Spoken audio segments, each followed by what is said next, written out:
Welcome everyone to Totally Online Gaming Group's Twitch channel. We're glad you guys could join us for another 5th edition D&D arena fight. This is part 2 of the arena battles we started last week.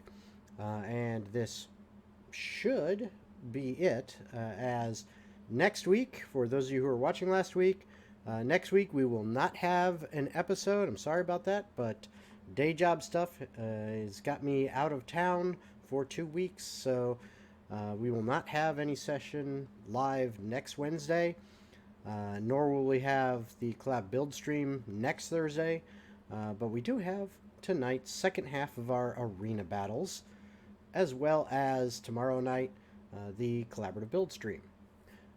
But other than that, we're going to be off for at least 1 week. We may try to do the following week, even though I'm out of town. We may try to run a game at that point. We'll see. If not, I will be back for the following week, and we will be back to our normal schedule and back to our actual campaign. Now, as always, got to give a quick shout out to our sponsors, Critical Hit Gaming Supplies. So right there in chat, you will see the Critical Hit Gaming Supplies link. Feel free to click on that and check out all the awesome stuff they have for your game table, including really cool dice like the set of hollow dice, but my filters on here make it difficult to see. There we go. The set of hollow dragon dice that I've got, for example, or all sorts of others, as well as dice trays, dice towers that they 3D print themselves, all sorts of cool stuff. Check them out. And if you like what you see and you decide to get something, don't forget to use that discount code TOGG15, that's TOGG15, for 15% off your purchase. Also, in other news, before we move on, we are waiting on 2 of our players to arrive. One of our players is unfortunately sick tonight. And the other 2 are dealing with some stuff and hopefully should be here shortly. But we're waiting on them to arrive. So something else to make sure you guys are aware of this. Coming up near the beginning of this summer, we're looking at possibly I think it's Thursday, June 16th to Sunday, June 19th. CritCon will be coming to Orlando, Florida, which is a convention for role-playing games, also some tabletop board games, social games like Werewolf, things like that will also be there. But it mainly focused on tabletop role-playing games like D&D, Pathfinder, Starfinder, TOGG, all sorts of different ones. And that is something that some friends of mine are currently putting together. And it is off to the races. That is what we're looking at. So we'll keep you informed of that. We will be putting up a social media account for that, a Facebook page for that, as we start getting closer and closer to the new year. But that's something to come and check out. It's going to be right here in Central Florida in Orlando. And it's going to be a fun time on that weekend. So come check it out and check out the news as we put it out, as more stuff happens the closer we get to it. So that's one bit of news that's pretty cool.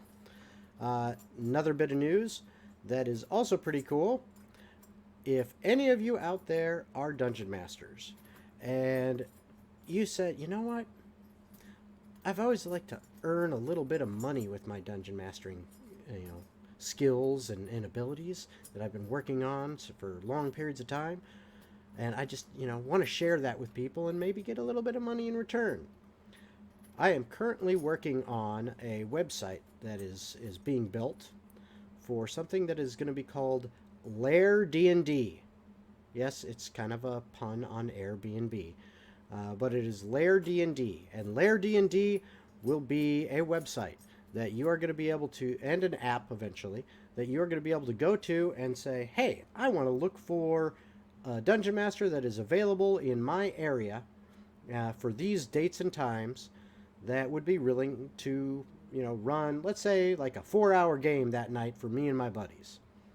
And you'll be able to go on there, put in, here, this is the dates and times, this is the area I want to look in, and it will pull up a list of all the available dungeon masters in that area. You'll be able to look through their profiles, see what game systems they've run, see what kind of style they have to running their games, and some of them will also have perks and things like that. Where hey, this is an add-on. I'll bring dice for everybody to use. I'll bring miniatures for everyone to use.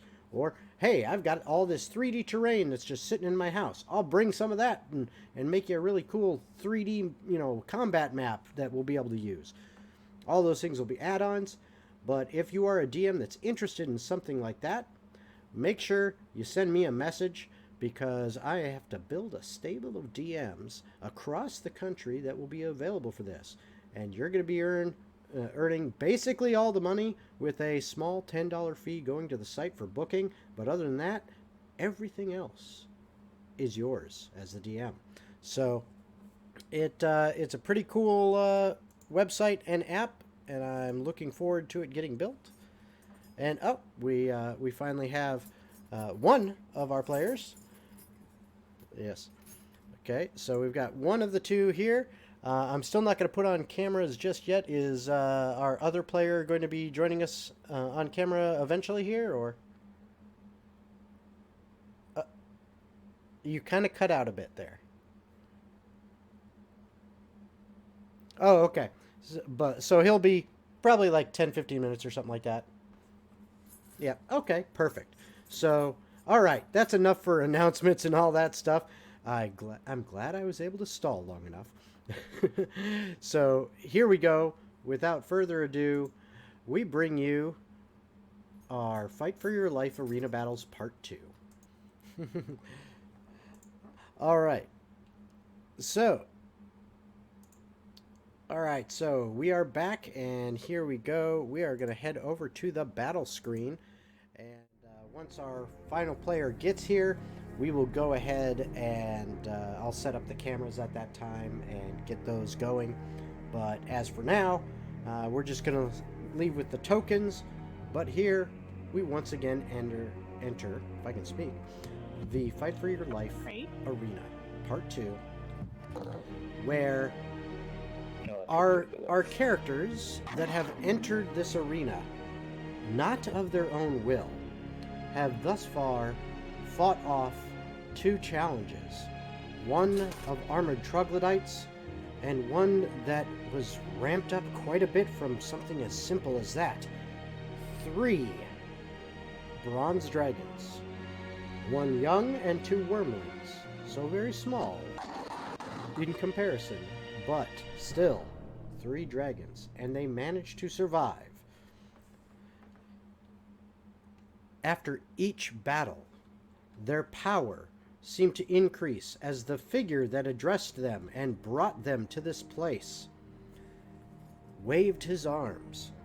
Everyone had gained from the first battle, they went from 1st level to 5th, and gained a minor rare magic item. From the 2nd battle, they gained up to level 10, which is where they're at now, and a minor very rare magic item.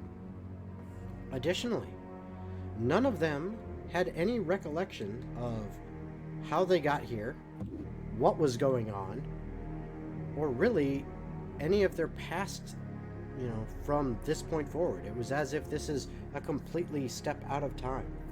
And as each challenge has been met, some of their memory has returned. Yet it is not all there quite yet at this point. And it looks like we are indeed getting our last player in. His camera's not on yet, but we at least have the players in. Once we get the camera on, there we go. I will be able to set up the cameras, but we will worry about getting those cameras actually set once and one camera just went out for some reason. Okay, but we will get those set as we get into this. So you are all now 10th level. You have had your memories, some of them restored, and you have your magic items. Now, as you stand there, once again in the arena, you have all taken the benefits of a short rest after the last battle. So you can use hit dice, etc. to regain hit points. Any that you have left. And remember, I'm allowing you to use, since you gained 5 more levels, you've got 5 more hit dice available, so you can use those as needed to recover.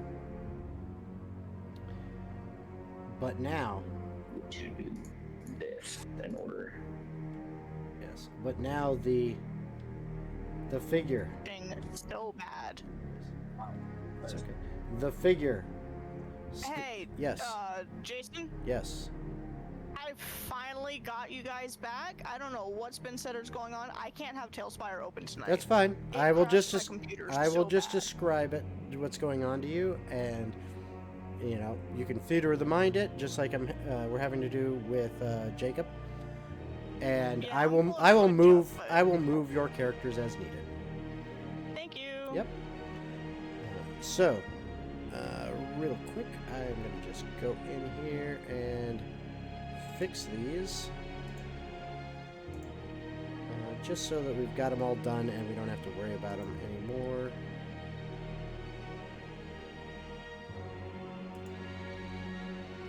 Okay, so we got that. This one here. This one here. See, we're almost there. It's really just the one that I gotta fix, which is nice.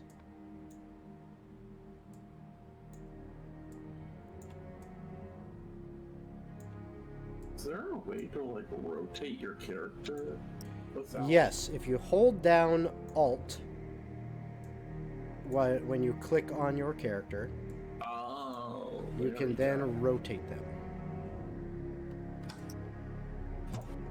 Just on the damn square. Yes. And almost there. Bear with us, folks. We are almost there. And... oh, then it just... oh, he just leaned over. Okay, perfect. Hey, now we've got everybody on screen. Beautiful. Alright, so now the figure standing once again on the raised platform looking over the field. You have been summoned from the cages, once again, finding yourself opening your eyes to the bright light that is reflecting off the sands of the arena floor. And you hear his voice boom out across the expanse. Once again, this group of heroes, which he says almost condescendingly, has made it this far. But will they be able to handle their next challenge?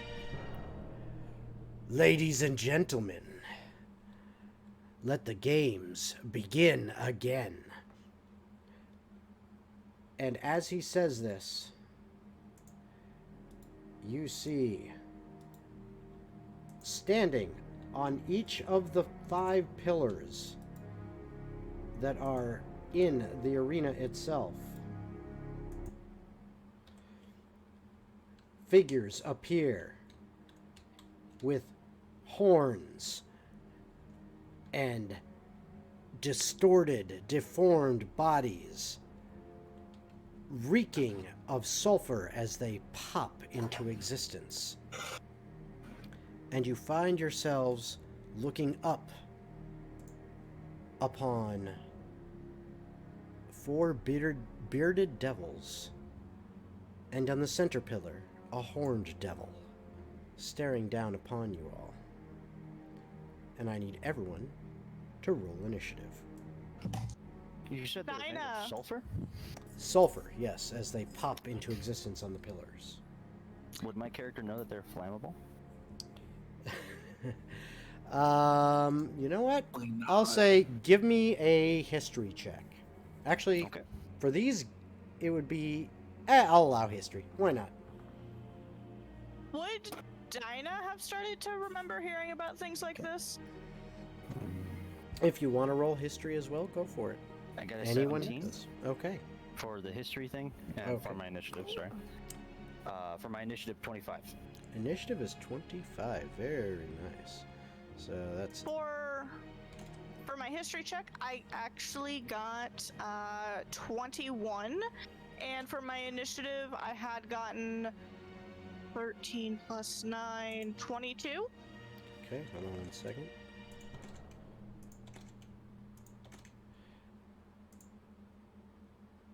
Okay, so initiative you had 22. Okay. What about you there, Jewelrack? 21. 21. And Yaris / Alina, as Jacob will be playing both of them since Alina is sick tonight. And you guys will need all the help you can get. So Iris, Can I phone a friend? as great as always, Iris has a 5 a 5. on initiative. Excellent. And then Alina got, hold on, let me double check the numbers for their character. 16 on their initiative. 16. All right. And okay. Good to know. Good to know. Okay, so that is everybody in initiative order. Now, as far as your history checks that you made, what you find out is, Darius, you can ask 2 questions about these characters, and Dinah, you can ask 3 Okay. based on your rolls. So, what do you wish to know? I'll let her go first. She's got 3. What is it called? Okay, which one in particular? Because there are 2 different types, clearly. There's 4 of one kind and 1 of the big one. Yep. The big one. Okay, he is called a horned devil.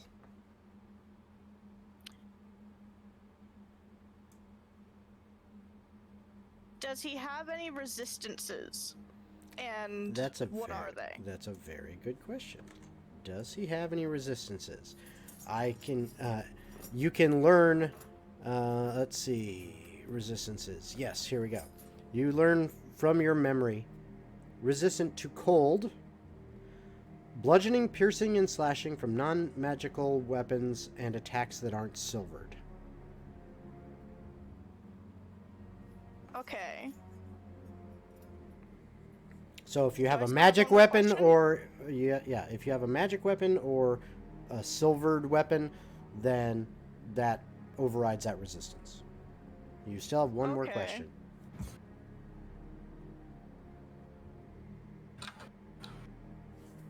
What have the questions? that Do have they been know asked? magic? They as in the one or the Yeah. others? Okay. Do they use magic? No. Okay. Well, hold on. Okay. Yes. Correction. The horned devil? Yes. Okay. All right. So the questions were, what's it called? What are its resistances? And does it know magic? Okay. So what 2 questions would you like to ask? My first one would be, what are the small ones' immunities? Okay. One second. I am Resistances. going to Oh yeah. put immunity. together the initiative in Tailspire. I hope it does not mess up the screen, but I just wanted to go fast for everybody in our groups. Just look at this poor boy. He is so sad. Okay, there we go. So that's it. So you wanted to know what its immunities were? Yeah.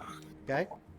The bearded devils, you recall that they are immune to poison and fire. Okay. Oh shit! I forgot to give her her magic item. Oh fuck! Well, you better hurry up and figure that one out. And immunities are the things that don't affect them at all, correct? That is correct. They are Okay, immune. Sorry, I had to clarify. Okay. And so you said it was Poison and fire, and you have one more poison and question. fire. Shit. Are these ones immune to non-magical items? Or sorry, are they resistant to non-magical? So you want to know its resistances as well? Okay. Yeah. Sorry, because I it- heard that we heard the big guys. Yep. It is the same resistances. Okay. Same ones. So that is what you learn about them. And I it could get a very rare at this level, right? yes, minor, very rare. I'm pretty sure this is it. I'm A pretty sure this minor, was very it. rare. Yep. So Darius, Perfect. you are up first. Okay. What'd you get? 25? I Damn. have 25. Yeah. Bangarang on Okay. the initiative there for sure. Trying to look at the stream here, and you said that 4 of the small ones, 1 of the big ones. Where's the big one currently? He is on the center pyramid. Center pyramid. So the distance of things you can figure And then out. all the small ones popped up on the other pillars. Okay.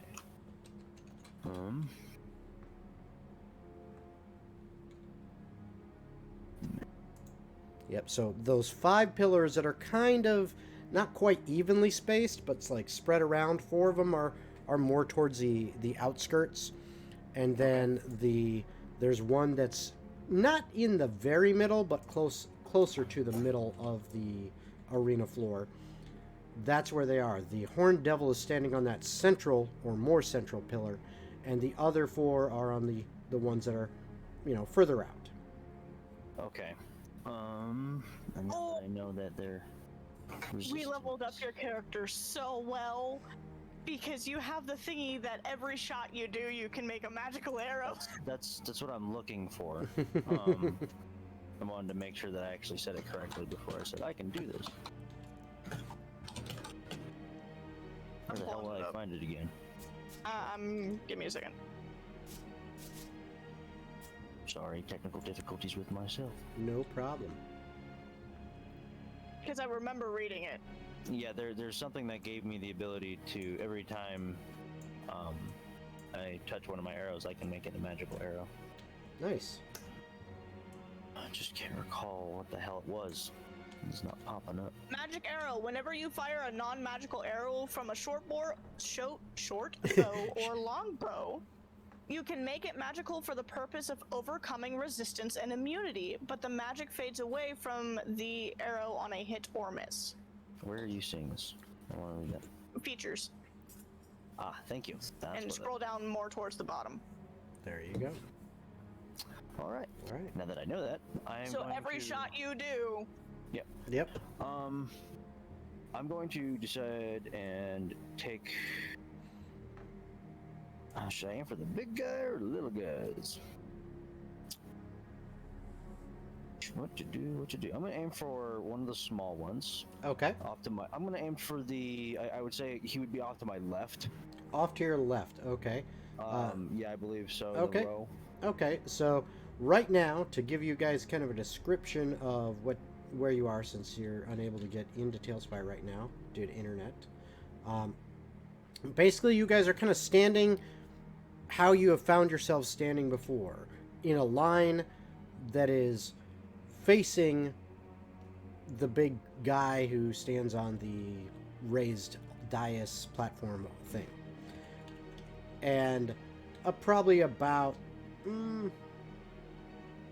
30 feet from the central pillar, and you're spread out in line with one of the pillars, the one actually to your left, and the one to your right is, only about 15 feet away from the closest person, but it's a little behind you now. The central pillar is about 30 feet away, and then the other 2 pillars are basically, you can see them kind of diagonal out in front of you, and Okay. you're looking at a I distance. forgot. I'm the little dwarf down there. Yeah, Okay, you're so, looking at yeah. a distance of like 60 feet each. Yeah. All right, Si- so 50, instead of 60 feet. looking at the one to my left, I'm going to shoot the one directly behind us to the right. Okay. Yeah. when he starts to take aim, can Dinah quickly say, "Archer, the big one"? as she unsheaths her sword, trying to get him. No, shoot for the one in the center. You can say that, but he can choose whichever one he wants at that point. But yes, you can say that. Yeah, fair enough. Yeah. Hearing that, I'll switch back. Now I'm with the big guy. Okay. I don't know if I want to like just hit him with. What's this one?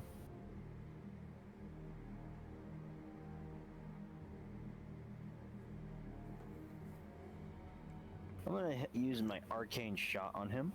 Okay. And for my first attack, he's immune to fire, poison. So I can't use that one. I'm gonna use my piercing arrow. Okay. That's gonna give me an extra 1d6.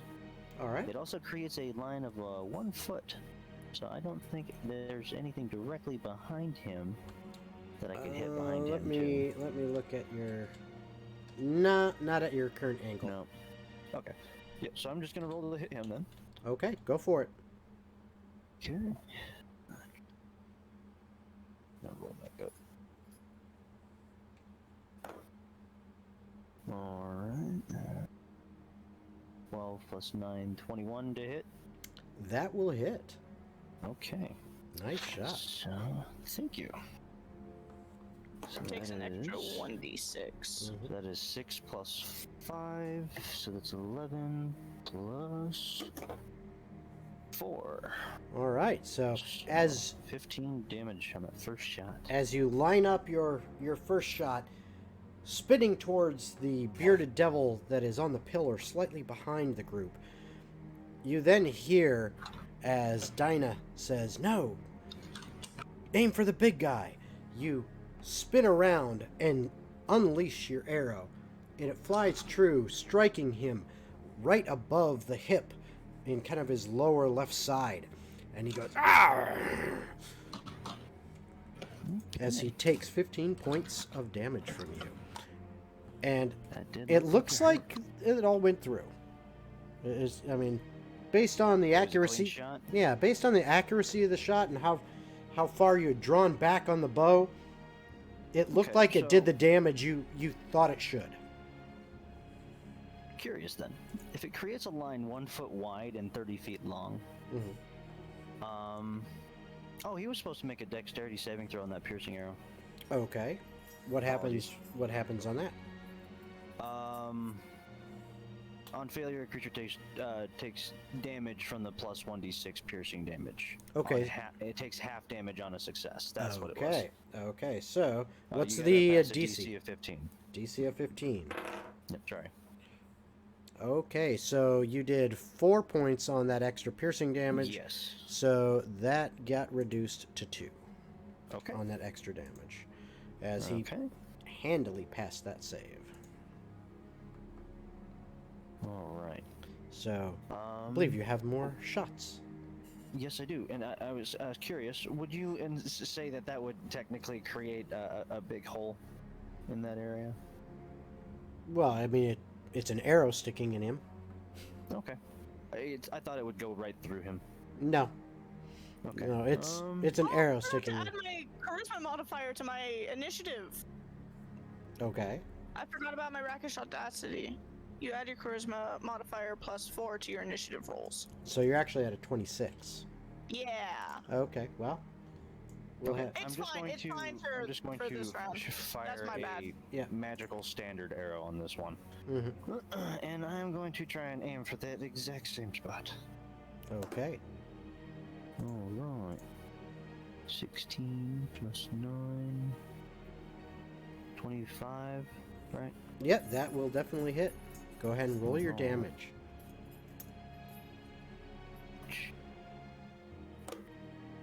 And that'll be 10. All right, as once again your arrow flies true and sticks into him, and once again he goes a little bit, but now you see it's not so much a grunt of pain or frustration, as there seems to be some kind of smile on his face. Lovely. It's a smile only a mother can love. Yes. And do you only have 2 attacks per action, or do you have 3? I only have 2 currently. Okay, so you have a bonus action and a movement left. I'm going to save my movement. Okay. Am I able to do that? Well, not really. I mean, you can. No. Okay. You can You use can it or use not. it. Yeah, Okay, you can no, use no, it or I won't not. move. Okay. I'm not gonna move right now. And are you using any bonus actions? I cannot currently. Okay. So I'm good So to go. that is your turn. So it'll Yes. actually now go to Dinah's turn, and we will switch up the order on the next round, since technically she's at a 26. Okay. Ah, So, yeah. So she would be next, but she is next right now. But next round she'll be before you. I'm glad I remembered her magic weapon, because this makes this perfect. She's going to draw 1 rapier from her side, and as she does, she's going to toss it up into the air and command dance, and it's going to then free float next to her. Okay. And then she's going to draw the other rapier that she has and hold it in her hand. All right. So I'm going She's- to go ahead and give you...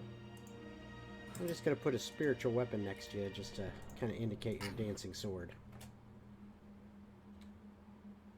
And then, so because of this, I still have 2 attacks per action. And the dancing rapier, I can use. Okay. While the sword hovers, you can use a bonus action to cause it up to 30 feet to another spot within 30 feet of you. As part of the same bonus action, you can cause the sword to attack 1 creature within 5 feet of it. Okay. So I am assuming you wanted to move up towards big guy in the middle? It's going to go with me, because I'm also going to use all my movement to run up to him. Okay. He is on a pillar that is putting him about 10 feet in the air. That's fine. So It hovers, that does, but It you can do go- not. but I can use it for both of my attacks. Okay, that's fine. And that's what matters at the current moment. All right. Yeah, because it can fly up to 30 feet in any direction. Now, quick question. Does the wording of that bonus action to bring it into being and move it say that it can use an action to attack, or just that it can, as part of the bonus action, it can attack? So, Because if you- it's the latter, that no, means no, it's for this one turn, single attack. This is why. The sword uses your attack roll and ability score modifier to the damage rolls. Yes. So the full thing is you can use a bonus action to toss this magic sword into the air and speak a command word. When you do so, the sword begins to hover, flies up to 30 feet, and attacks 1 creature of your choice within 5 feet of it. Right. The sword uses your attack roll and ability score modifier to the damage rolls. Right. However, it's basically like spiritual weapon, and it does not say it uses your attack action to do it. It's like a spiritual weapon and like 2-weapon fighting. It gets 1 attack. Okay. How far from me to the pillar am I? You're at the base of the pillar. No, from where I started to the base of the pillar. How far was that? 25 feet. And he's how high up? About 10 feet. Which Approximately. would put me... Which would put you basically, if you're almost in reach. I would allow you to actually reach him. Because she's just gonna sweep at his ankles purposely Yeah. to just try and get him off the pillar. Yeah. I will say, if you give me a simple acrobatics check, you could jump and be able to swing at him.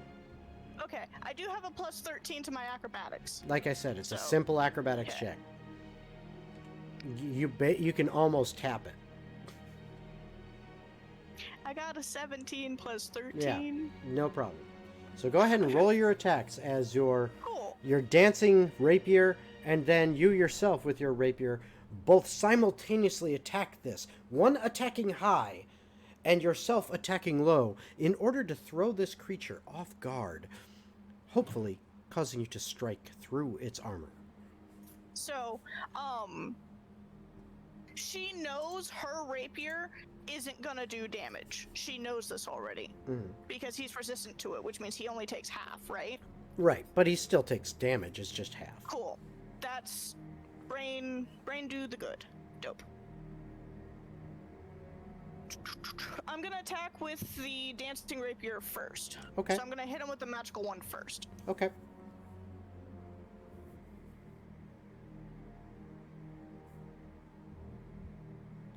I rolled a 19. Nice. Here's the thing. Because I took levels in fighter. Did you take 3 levels and go champion? Yeah. That's what I thought you did. I went 5 levels and went champion. Oh, nice. So I have improved critical. Yes, you do. That is indeed a critical hit. I didn't think that was actually going to come into play. I'm happy. Hey, it's an additional 5% chance just by going that route. So there you go. So damage tab. 1d8 plus 7. And then Well, it's a critical, so it would be 2d8 plus 7. And because of my rakish audacity, do I still get my sneak attack damage? Remind me again exactly what that says. I don't need advantage. When I hit him, I can use it. Once per turn, you can deal an extra 3d6 damage Yep. to one creature you hit. Yep, then it counts. So it's going to be 2d8 plus 6d6 plus your add-on. Plus 7. Yeah. Rogues, man. So, I'll do the 2d8 first. Okay. Fucking pirates. Bloody pirates! 4 plus 8 is 12. I need to write this down. 12 plus, and then 6d6.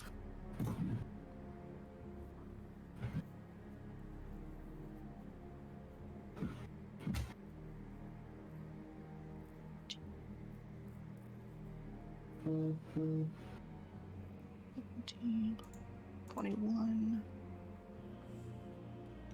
26. 12 plus 26 plus 7. Or is the 7 also doubled?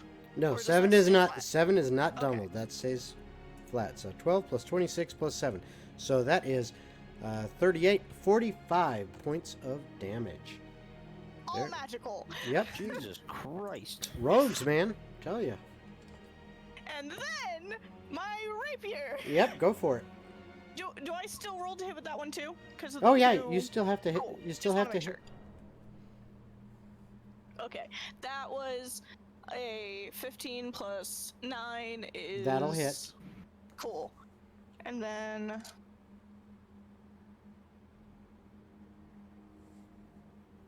Seven plus 7 is 14. Okay. So, And because it's non-magical, it Yep. would just be 7. yep, exactly. So, yeah. Not to be the bearer of that news, Mm-hmm.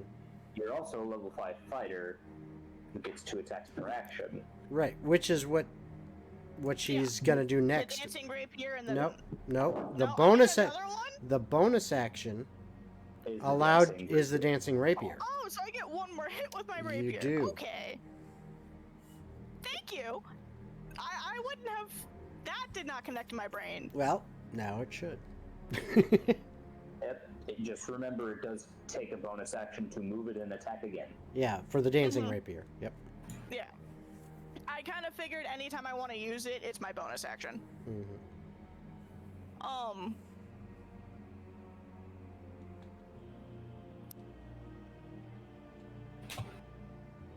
That hits because that was a 17. A 17 on the die? Plus 9. Yeah, that hits.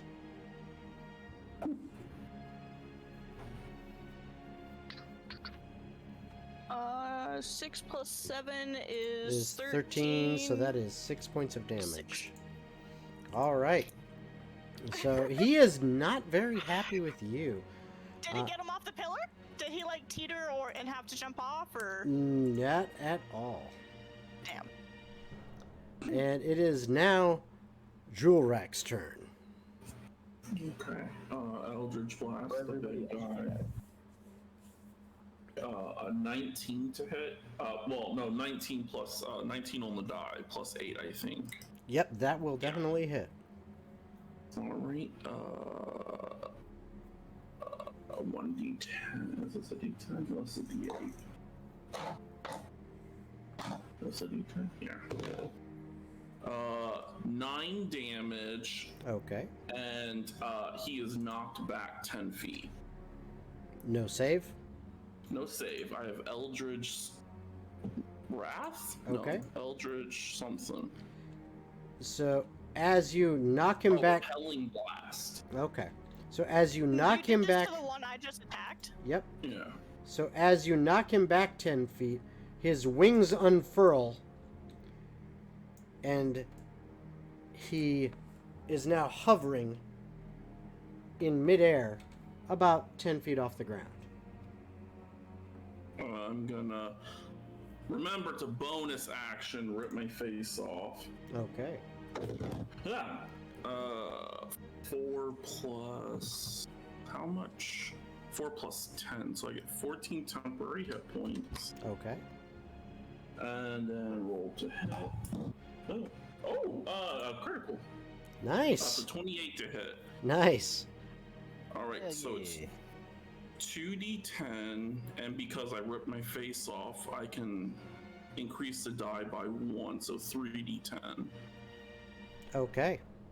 I don't have 3d10, So- so I'm just gonna roll on D&D Beyond. Okay. So as you launch an Eldritch Blast at it, it slams into its chest after it had just taken a barrage of damage from this floating magic rapier that stabbed it in its right above its heart, barely missing. While below, Dinah harassed it from below, making scores across its legs. Your Eldritch Blast hits it square in the chest, knocking it back as its wings unfurl, and now it's hovering in the air. And then this next, another Eldritch Blast, correct? Yeah. Yep. Big boy. 2 shots. All right, so hits it, and go ahead and roll your damage for your critical. 27 necrotic damage, because it Okay. switches it to necrotic. Okay, And then he's pushed back 10 feet again, okay, and then on each. If he's not immune to being frightened, he needs to do a wisdom saving throw, DC 16. all right, and he just looks at you, a grin on his face. As dead as you do. And then 5, 10, 15, 20, 25, 30. Nope. I'm all about not being close to combat. All right, so that is your turn. It is now Alina's turn. Okay, so Alina, I think that's pretty good to do right now. Yeah, Alina is going to, how many, never mind, completely disregard. I'm sure all of them are within 180 feet. Yeah, I would say. Yeah, Okay. I don't even have to measure Question. that. Yeah, they're definitely within that range. Yeah, I was sitting there and I was like, oh, well, I know that it normally doesn't have that much, no, Spell Sniper, forgot. Sniper just makes that ridiculous sometimes. I think Alina is going to use meta magic option and twin spell, and acid arrow. Okay. One going for the one that everyone's been kind of attacking, and then I'm assuming the other two are like left and right. There's 4 others. Well then, one of the others will roll a d4, and I'll tell you which number. 2. There you go. Choose Okay. the one that is designated number 2. Okay, so number 2 and the bigger guy. Yep. Okay. So on the bigger guy, that is a 14 plus 8 to hit. That will hit. Okay. In which case, on the bigger guy, it does.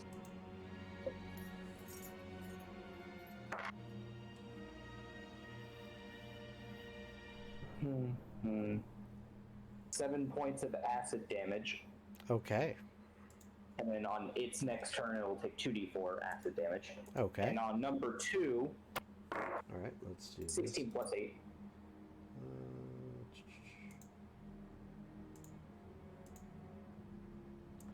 There. Just had to make his base green. So, yes. 16 plus 8, that hits. And they also take 7 points of acid damage, and 2d4 acid damage on their next turn. All right, and I will make his base green as well. That way we know 15. they have acid damage that they need to deal with next turn. Or on their turn. So. Yep. And is that all from Alina? That is the action. We're going ahead and going to, let's see. We have a few. We're going to shout over to, I guess the best person will probably be Darius. And just kind of say, hey, good job hitting it. Hit it again. And use a bardic inspiration.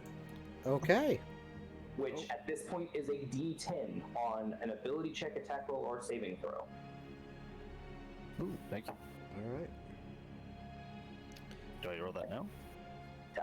No, you No. save it for when you Wanted need to clarify. You can save it for when you want to use it. I think you have it for like 10 minutes.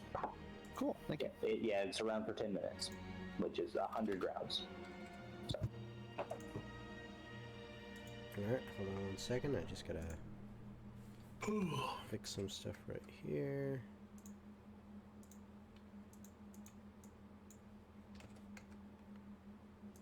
Okay, so that is all for Alina.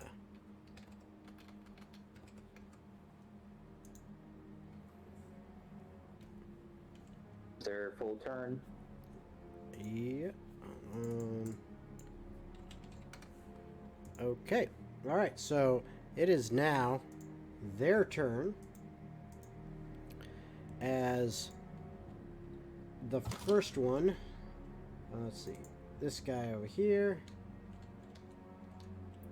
hops down next to Alina. Oh boy. This one hops down next to Yaris, because Yaris is right there close. Hey, Okay. quick question. Darius is within 5 feet of Alina, right? Yep. Yeah, that's why I wanted to double check. I'm glad we both had the same thought. This one hops down and runs over towards Yaris. And this one hops down. Actually, let's see here. Let me double check. The distance. Yeah, that's close enough. There, and since we're not being 100% accurate. Yep, so. Nope. These two come down and surround Dinah. Let's go!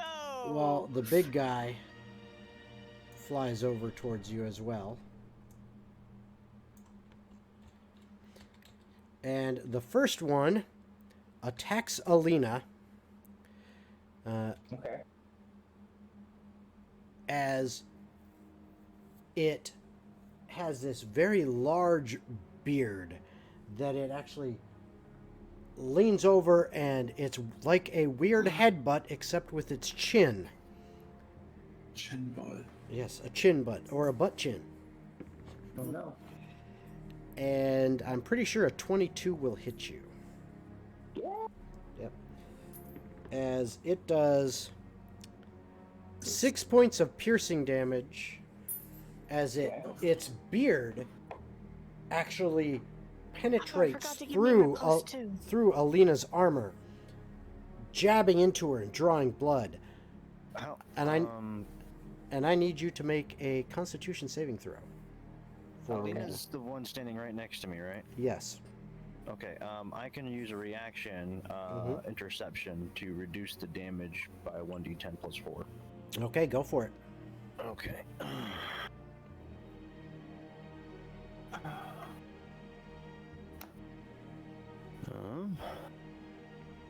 13. Okay, yep. So you take no damage, so you do not have to take. So you do not have to actually make the save, because basically what happened is, as this thing leaned in with its butt chin butt to try to try to pierce you with its beard, Darius quickly leaned over, reached around with his shield, and deflected its head away. However, then it brings its glaive around to try to hit you with that. And does a 15 hit your armor class? A 15 does hit Okay. the armor class.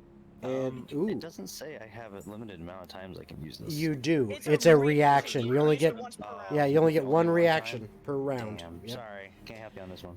You take No, it's fine. 11 points of slashing damage as the blade cuts into her side. And I do need you to make a Constitution saving throw. Damn, still? I'm assuming you said Constitution saving throw. I did.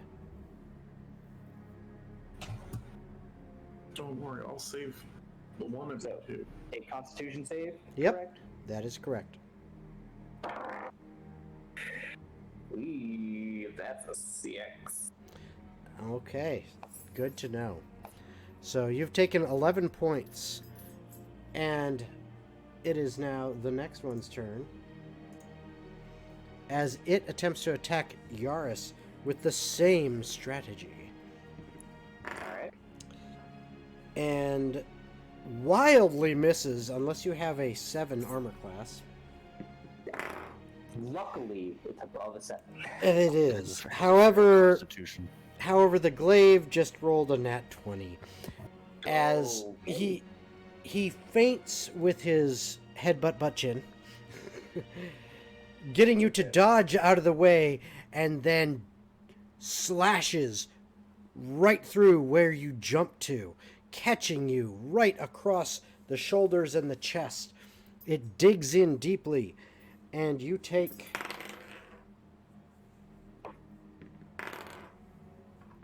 rolled low. 8 points of slashing damage, but I also need a Constitution saving throw from you. Alright. That'll be a 19. Okay.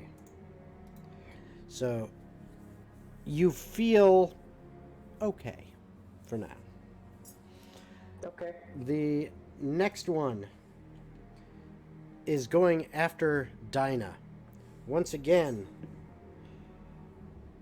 it swings, or it attempts to attack with its beard and then its glaive. I'm pretty sure a 10 doesn't hit you, Nope. but does a 21. The 10 was the beard, correct? That is correct. And the 21 is the glaive. Yes. Can I actually defend against it How so? and make it miss? Because I have a +4 to my armor class, so my 17 goes up to a 21. From what? Is this Or a does that still hit? is this Hang a on. reaction? No, pause. You said was it a 21 21. or a 22? 21. So even if I use it, it's still gonna hit me. Yep. And is this a reaction that you're talking about?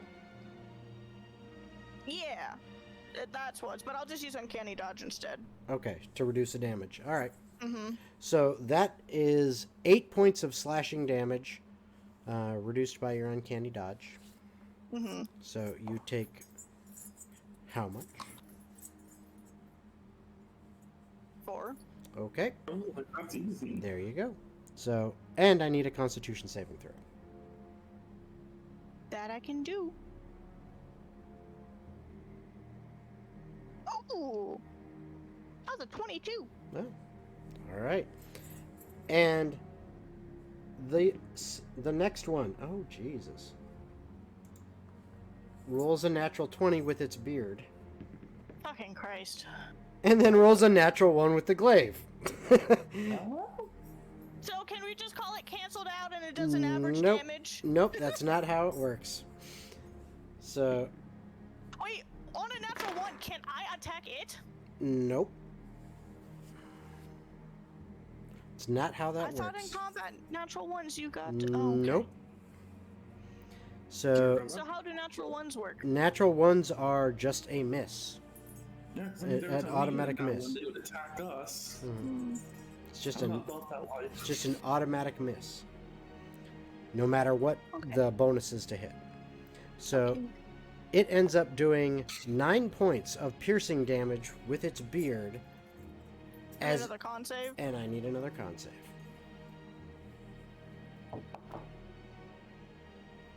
21. Okay. All right, so that is their turn. It is now the Horned Devil's turn as he comes over towards you and using this twisted metal fork, he stabs down at you.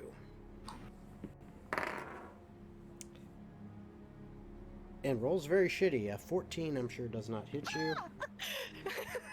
I'm a 17! Yes. But a God. 19 might. Yeah. So he hits with the fork for that attack. They are rolling horrible on the damage, doing 10 points of piercing damage to you. And then his tail whips around for a 24 to hit. Ooh. Doing 8 points of piercing damage, and I need you to make another Constitution save as you start to feel very sickened. 20 for 22. Again. Very good. That's a very good thing. And that is their turn. It is now Yaris's turn. It's my turn? Yes, it is finally your turn. Oh, yes. So, for the number 2, they take... Oh, yep. I need you to roll that 2d4 damage. Of acid damage on number 2. All right. And then on the Horn Devil, they take 3 points of acid damage. Okay. All right. So now your actual turn. Okay. You said there's only one next to me? There is one right next to you. Okay. How close are people to me? Everyone else is actually a decent ways away from you. The closest person to you from your party is about 20 feet away, and that's Darius. Dinah's about 25 feet away, 25 to 30 to get to Jewelrack, and then Alina's on the other side of Darius. So yeah, that's where everyone is. Okay. Question. Answer. What do you consider taking a potion? For if you're taking it yourself, it's a bonus action. Yep. I'm going to bonus action take the potion of speed Okay. to put myself under the effect of haste. Sounds good.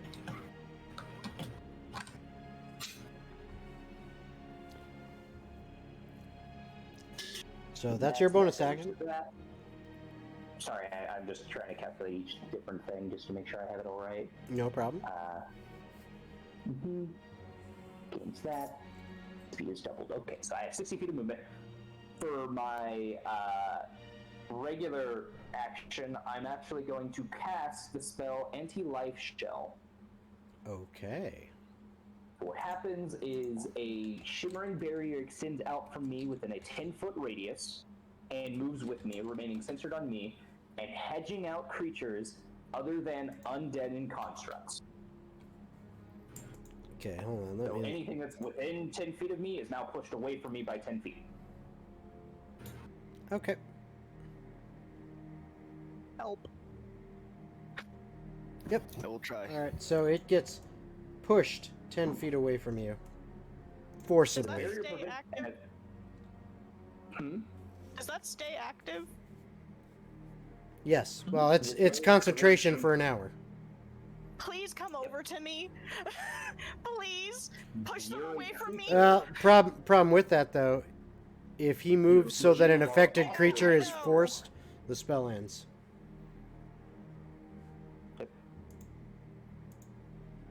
Okay. So, So that was your bonus action and action. You now have a hasted action and Yep. movement. Yep, my hasted action, I'm going to use a cantrip that requires only 10 feet of range, which that guy is currently at, to use poison spray. Okay. All right. Go ahead and... Make a Constitution saving throw. Okay. That They were immune to we poison. can do. No, the big guy's immune to poison. The big guy's immune. Okay. Okay. And as you launch your poison spray at it,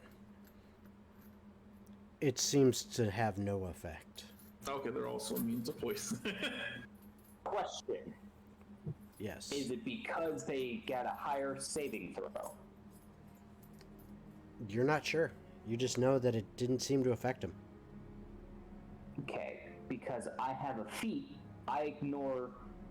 Oh no, I only ignore resistant to poison. So if they're not resistant, if they're immune, then they can get past it. Seems like he didn't care one iota. Okay. In which case, sure, I'll use my 60 feet of movement to get around and not be in range of, like, I'll move roughly to be within 15 feet of the Horned Devil without entering anyone else's space so that the anti-life shell doesn't go away. Okay, so you're basically right about there. Okay. So yeah, you just moved a little bit to get closer. You actually, to prevent going, let me actually have you move that way. There we go. So you're in a square. That gets you within the closest you could get there. You're actually 20 feet from the Horned Devil because of where Dinah and the other two bearded devils are located. Oh, God. Could he I'm actually really excited for my next turn. technically go, like... I mean, by the time that he's If actually he- able to see it, it If won't he matter. if he wanted to, he could go around. Yeah. If you want to go around behind and try to get closer that way. I mean, I have 60 feet of movement. If I have 60 feet of movement and I can make that, Yeah. I'll try. Oh yeah. I'll go You all the could. way around then. Yeah, if you wanted to go all the way around. Because I was like, I was gonna run towards, but then I was like, well, now I can't. I'm not undead yet. Okay, so Next level that up, gets you you guys. within 15 feet of Big Nasty Boy. Yep. And I'll sit there for now. Okay. Is it my turn? It is now Dinah's turn. Sweet. Question: are they all within a slashing distance of me? All three Yeah, of them. all three of them are. Perfect. So the way this is gonna go is I'm going to, with the rapier in one hand, hit one, reel around, hit the second one, and use my bonus action to use the third one above me with the dancing rapier. Mm-hmm. And I Okay. don't have to roll to hit to make sure this will work. So I'm gonna do that first. Okay. Because I really hope this works. I also realized I actually have an ability. You have lots of abilities. While you are wielding a weapon in one hand and no other weapons, you gain a +2 bonus to damage rolls with that weapon. Ah, duelist. Yes, and because I am technically not holding the dancing one, Yep. does it apply? Yeah. Dope. Okay. Now to roll to hit with my normal rapier to hit 1 and then 2. Well, most likely that's where your +7 is coming from. Unless you have a, Yeah. unless you're getting a +2 bonus from magic, which I don't think your magical rapier is a plus weapon. Not what I meant to roll. Yeah, that means that you're getting your hang on. plus. That's why you're at a +7 for damage. How is the pluses normally figured? So It would be- automatically adding the 2? Yes, Because I have the 20 dex. Exactly. And I don't know what else. exactly. It's because it's a finesse weapon. It's adding your dex modifier, and then it's automatically assuming you're doing dueling with a Okay, rapier. cool. So that's why it's a +7. Awesome. Dope. Anyway, time to roll. And I hope to God this works because I need it to. It's not going to. Are you Yeah, because sure? I know what you're trying to do, but technically speaking, your dancing weapon does not count for your fancy footwork. Even though it's a melee weapon? It's technically because you're not using it. Yeah, you're not holding it. But I am. Yeah, No. it's when you attack with the weapon. Yeah, you're not So you holding the fought two of dancing them. weapon. Yeah. Yeah, one of them's gonna get one opportunity on you. Yeah, you just have to pick who.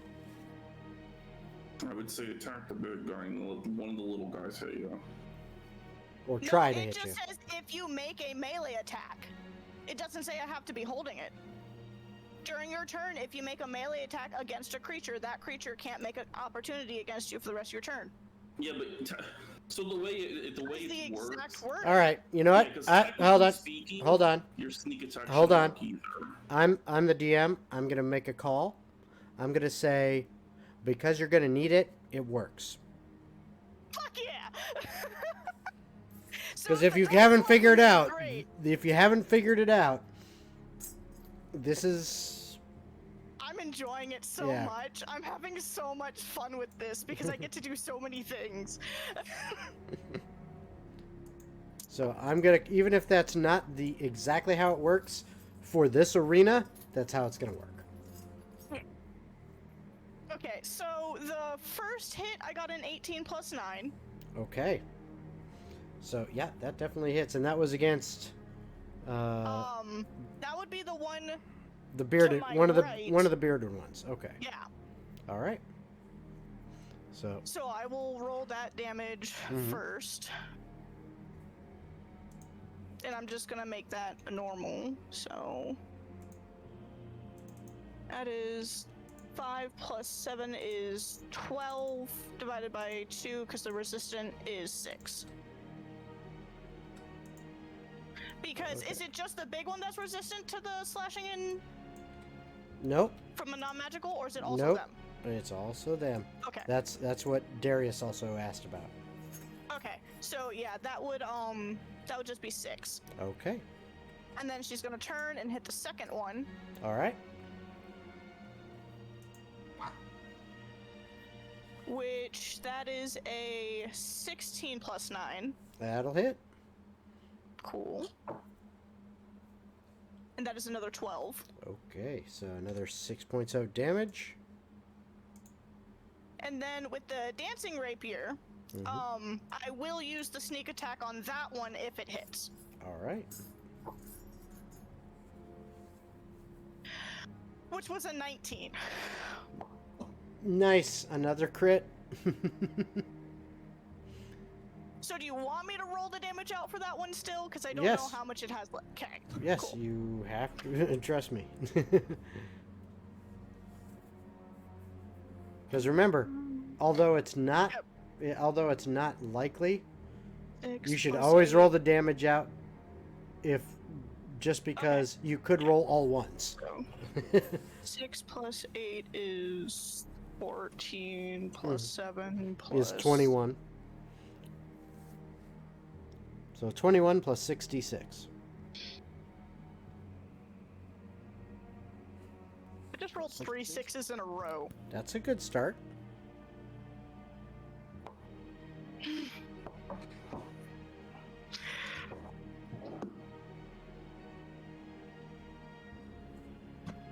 You're not gonna believe me. I rolled 6 6 6 6 1 6. Okay. All right, so that was 39, 40, 52 points of damage total. As your magical rapier is pissing this guy off, stabbing him so close to getting him right through the heart. Both times you've attacked with it. He is not looking very happy about this. Yet he still seems fairly strong. That's fine. And then I'm gonna nope out of there. Okay. Where are you planning on and go going? back to Darius. You're going back towards Darius. You got it. So you head back that way. There. And I'm going to do this so we can get you all in squares. There we go. It's just 1 2 3 nope. Yep. All right.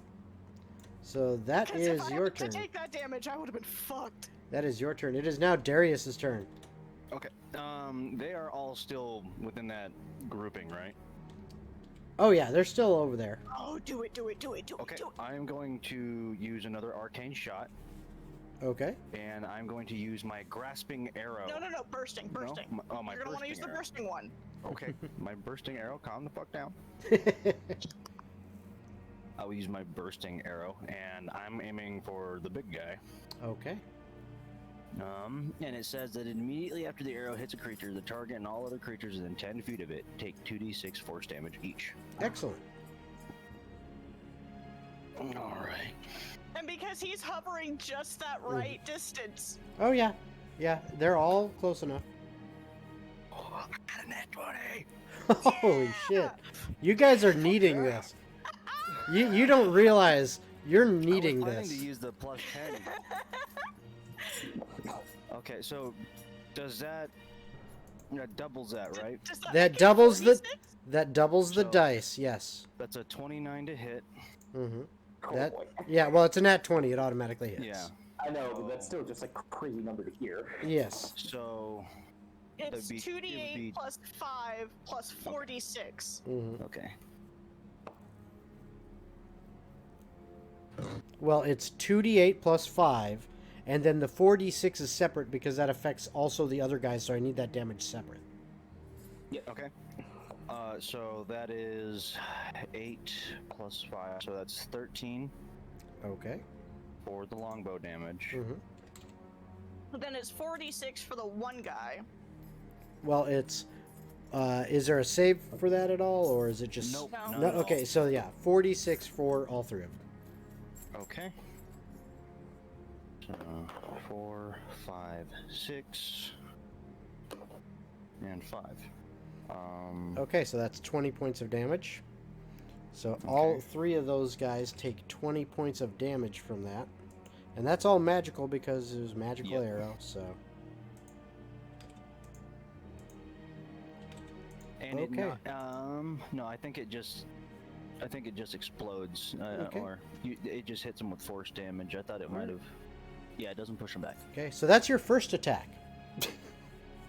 Okay. As Dinah stabs one, then the other, leaning back, reaching over her body in some kind of weird matrix move to stab the one that was attacking her from her flank, points up towards her dancing rapier as it stabs deep into the horned devil's torso.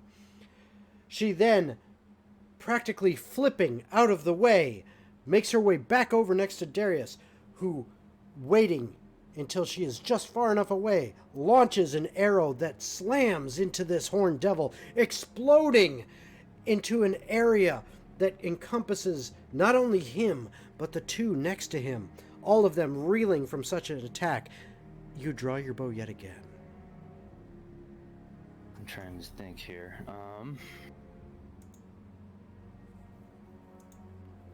Okay, I'm going to make another action. I'm going to take another attack on the big guy. Okay. It's just going to be a standard magical arrow. Okay. Oh, 19. Is that another crit? Did you take champion fighter? No, I'm no, not. then I'm you are. not, no. Then you do not have that. Dang it. Okay. Yep, you're 19 what is it? plus 9, so Purple 20. Dragon Knight or Arcane Archer.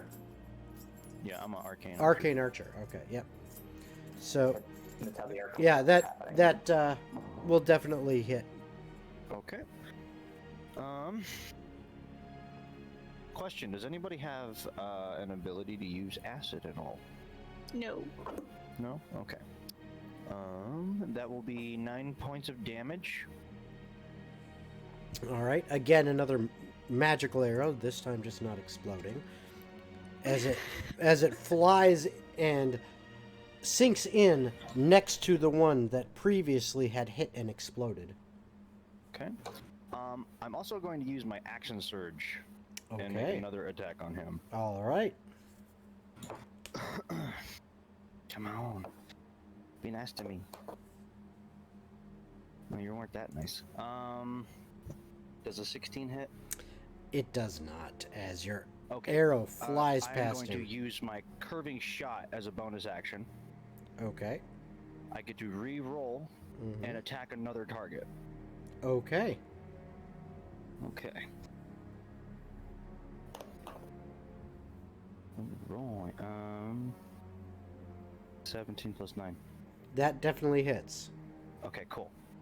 So this one won't be hitting the big guy anymore. And this says I have to choose another target within 60 feet. So it's just going to hit the one off to the right of it. Okay. So, go ahead and give me how much damage it does. Ooh, all 13. All 13 damage. Okay.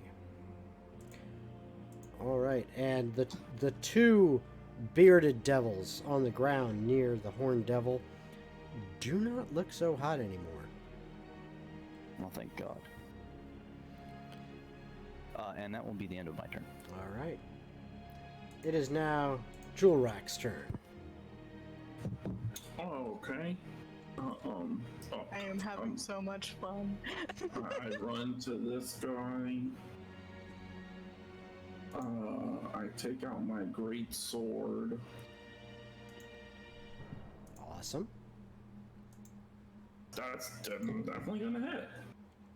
For a natural 20, Well, yeah, that definitely hits.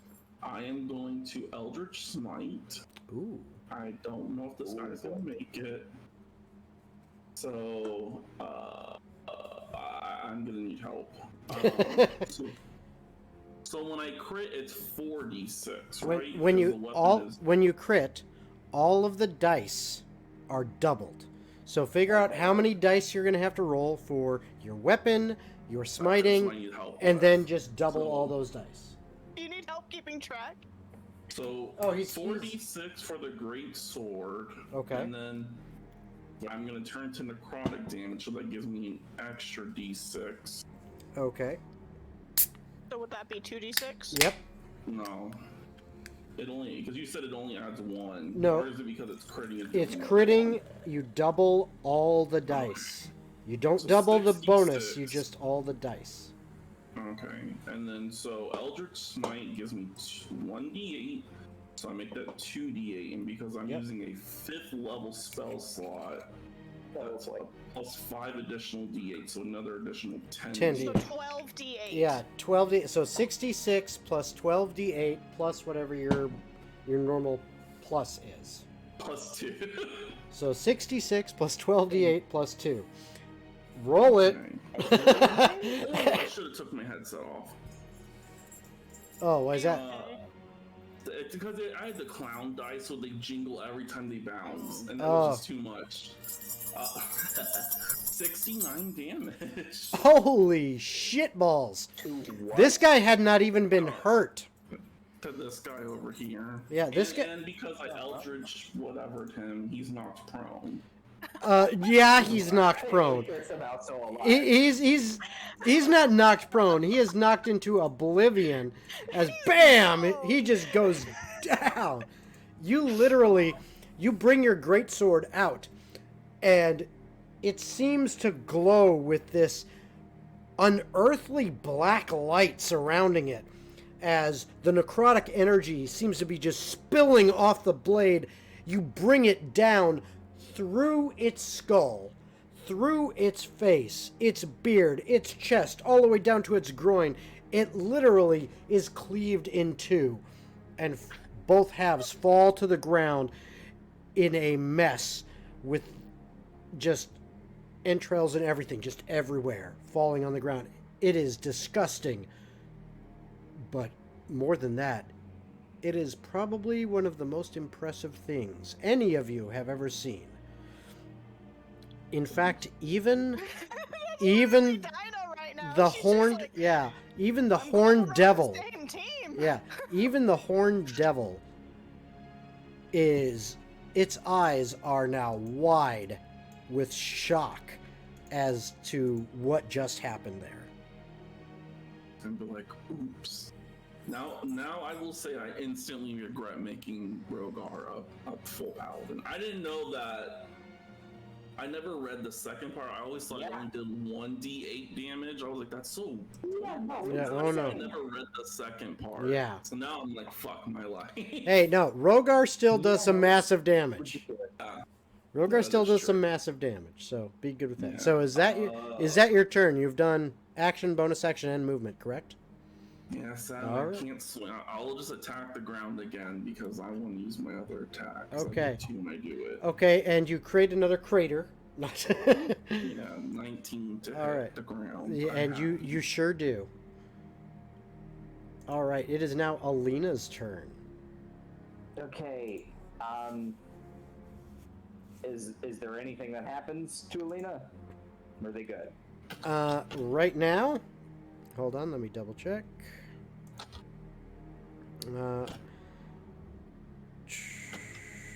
You were hit with that. Okay, so yes, I will be She right back. takes- I have to go feed screaming No problem. kittens.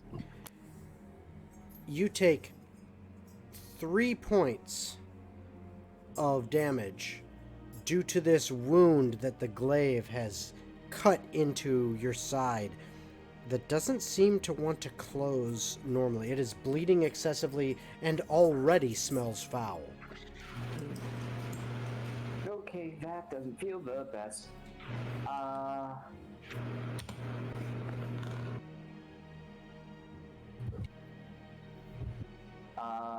Yeah, you know what? We'll be fine. Everything will be fine. They're going to cast,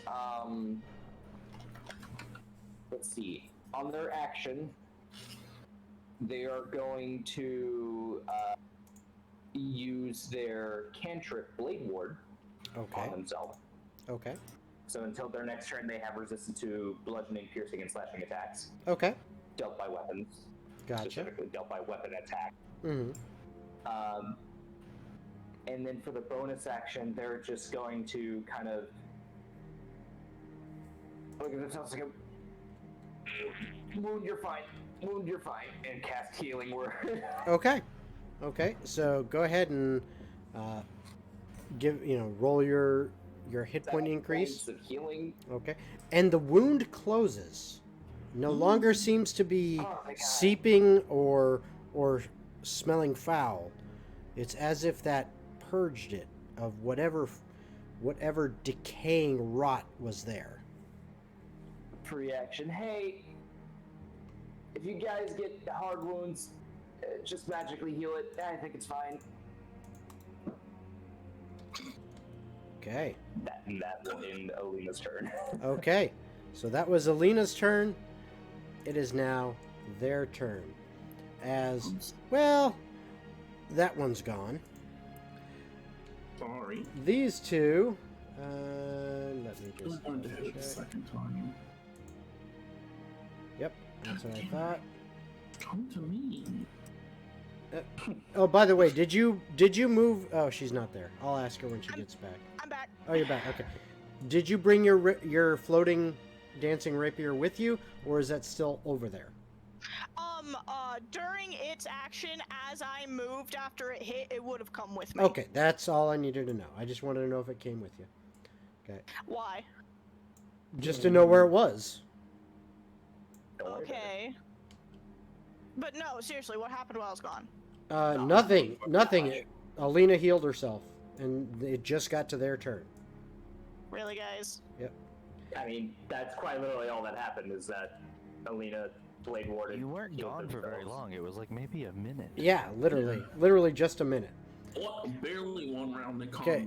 combat. So You missed 6 seconds. this one over here goes ahead and attempts to attack Alina again. Once again, attempting to strike it with its beard with a dirty 20 to hit. Okay. Is And- Alina still next to Darius? Yes, she is. And And then where are all the monsters now? Okay. one is next to Alina. Darius is basically it's in a straight line. It is Bearded Devil, Alina, Darius, Dinah, and then next to Dinah and kitty corner from Darius is another Bearded Devil, and then next to it, further away from Darius, kitty corner to Dinah, is another Bearded Devil. And then I'm gonna need your help. the Horn Devil flew around behind Yaris. Damn. Okay, that'll be fine. So that was a dirty 20 to hit Alina as this Bearded Devil attempts to stab her with its beard. Okay. Are you going to use your reaction to stop that or no? Darius. Or to try to- don't. Oh. Sorry, this was the The beard. horn This is the beard the beard attack. dragon. Okay. Bearded Dragon. Hang on. It's against Alina, Yes. and I've got 2 right next to me. It's totally up to him. And then She you do is our 2 healer. attacks per action. It seems like that's what they've been doing.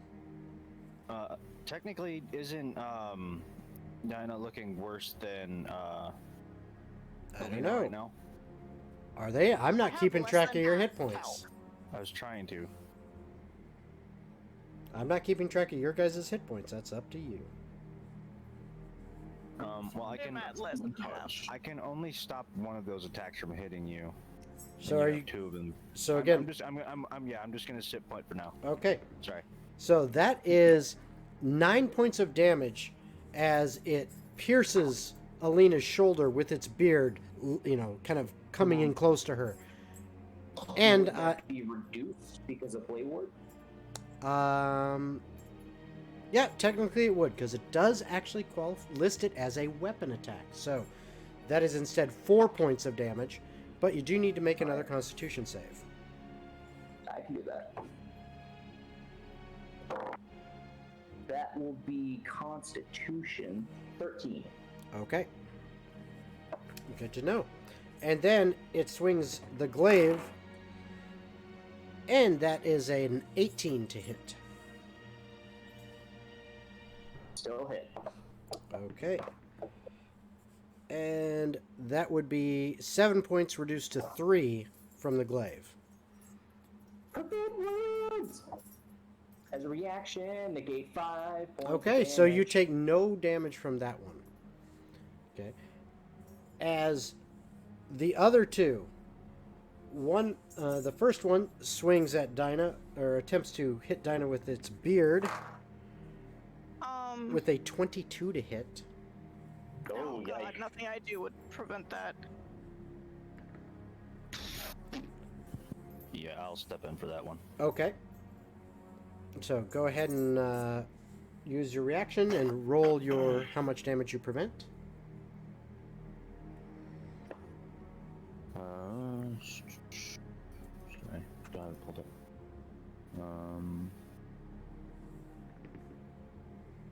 'Where did you go? 11. 11 as once again seeing one of your compatriots being swarmed and attacked by these creatures. You thrust your shield out and knock its head aside, but it brings its glaive around for a 23 to hit. That one I'm gonna have the damage. Okay. So when you have the damage, it hits you for 4 points. You take 2. I rolled a 1 on the fucking damage.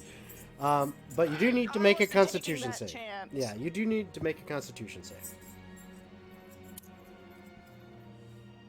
18 plus 2, so You're good. 20. Yep, you're fine.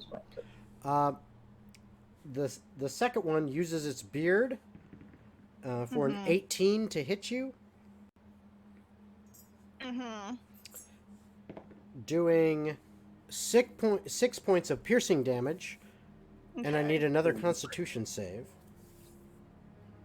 Another dirty 20. Okay. And then misses you with its glaive, misjudging where you are standing as you are nimbly dodging out of the way. Cool. However, now, Yaris, this horned devil Yes. flying just above you, spears down at you with its fork. Okay. As a 24 and a 17 for 2 attacks coming from the fork come your way. Yeah, both hit. The first one hits you for 9 points of piercing damage, and the second one for 7, as they just kind of graze your shoulders as you're trying to duck out of the way. Its tail then whips around. Jesus. Does a 13 hit you? The 13 does not. Fucking can't hit with that shit. Alright. My normal AC is 14, but with hasted it's 16. But Yep. still, it would have missed even if it was normal. Yep. And go ahead and roll your 2d4 for the acid damage. That only happens the one turn. Just the once? Okay. Good. So then I can remove that. So, boom. So unless another acid arrow is hit, No. that is it. Alright, good. And then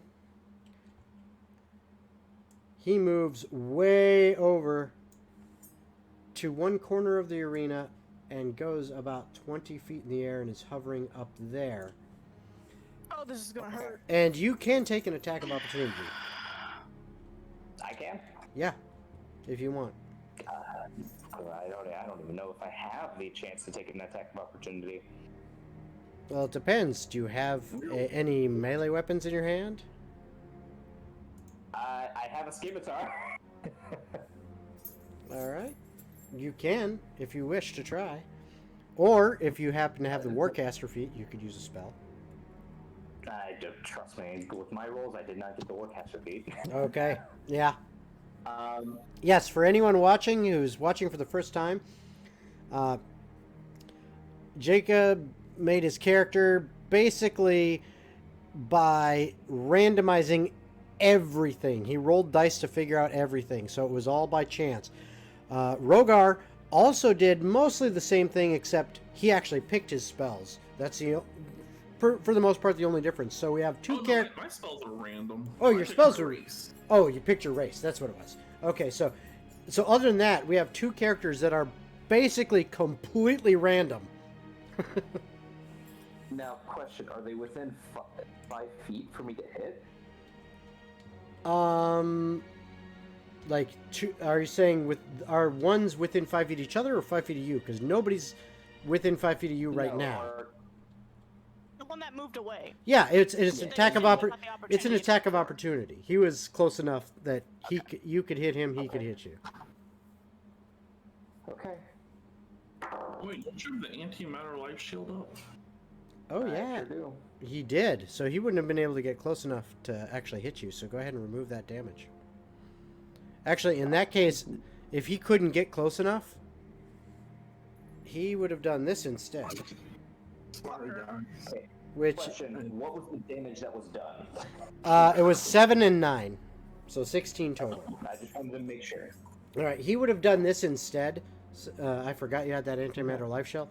He wouldn't have been able to get close enough to you, So he would have stayed far enough away. You wouldn't get an attack of opportunity, and it would have been a 21 to hit. As a ball of flame appears in his hand, and he throws it at totally you. fine with being hit by this. He just And threw he hits you for Firebolt at him? 10 points of damage as he hurls flame at you.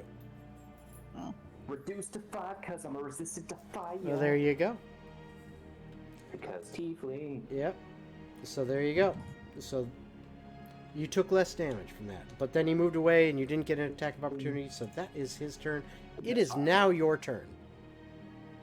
Cool. Where are they? Or are they just gone? From what I can tell. He is... Okay, that one is literally like 50 feet away from you, but 20 feet up in the air. The other ones are on the ground about 40 feet away from you for the closest ones, and 45 for the one that's a little bit further away, and that's it. Okay.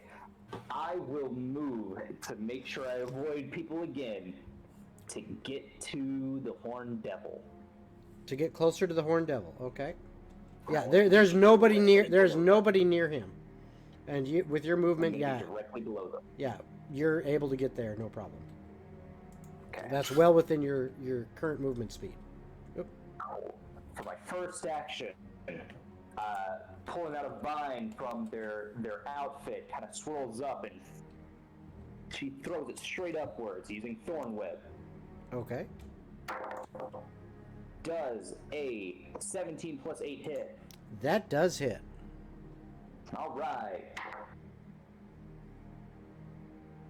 That is 4 points of technically magically piercing damage. Four- Is the creature large? No. They are moved 5 Actually, feet yes. towards Actually, me. yes, they are. My bad. So, Yep. actually, hold on. The- Something I did not do. There. Much better. I just needed to know, are they large? They are. Cool. They move. I can move them up to 10 feet closer, but I'm going to move them 5 feet closer. So they're just 5 feet above the anti-magic shell. Okay, yeah. Above He me. is now 15 feet in the air. Cool. Is there anyone else around? Well, I'm sure it's No. just me and this thing right It's now, just right? you and it. You guys You are can off in a see corner. The arena, man. You are off in a corner. You are 70, 75, You're gone. 85 feet away from everybody. You're like all by yourself. For my hasted action, 4th level Thunder Wave, it needs to make a Constitution saving throw. Oh, damn. Okay.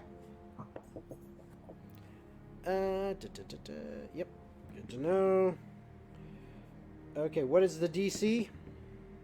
16. It's not Alright. difficult. And Or something. he makes it no problem. Okay.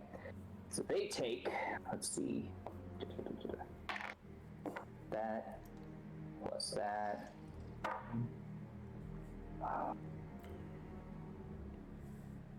Wow, that's a nice one.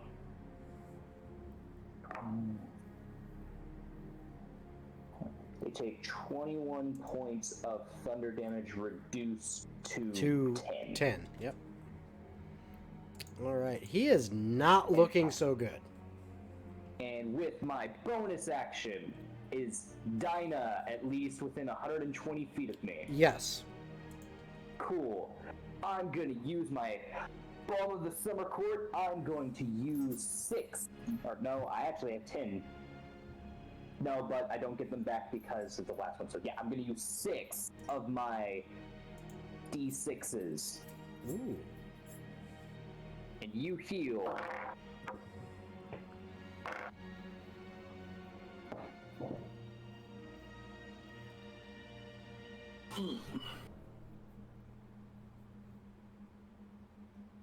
Waiting for it. Waiting for I'm it. doing that.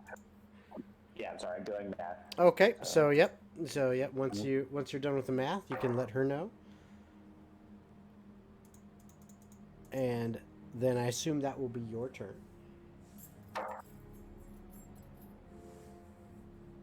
You heal 17 points and also gain 6 temporary hit points. Very nice. Nice, thank you. And it is now your turn, Dinah. And Oh, hold yes. on, last thing I'll do, I will move 10 feet away from it again. Just Sure. back. No problem. I didn't bother counting your movement, but we'll say that that's enough. Thank you. That's actually gave me a bonus action back. Yep, there you go. It is now your turn, Dinah.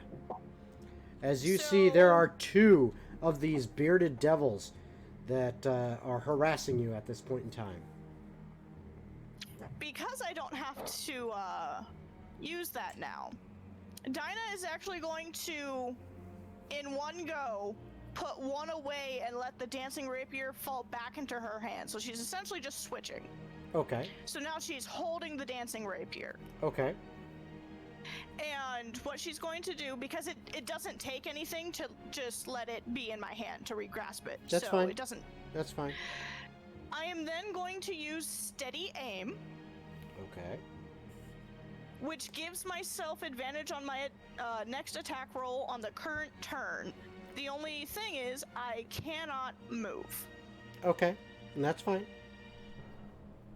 but I get advantage. Yeah, go for it. So I'm gonna hit one and then hit the other. Okay, go for it. Glad I got advantage. Glad I got advantage. So the first attack, I rolled a 4 at first. Then it's a good The thing you had second one- advantage. I got a 19. There you go. That's what that's for. So, which one looks the worst? They both look pretty bad. I mean, Okay. seriously, it's hard to tell. They're both pretty beaten up. Okay. Then I will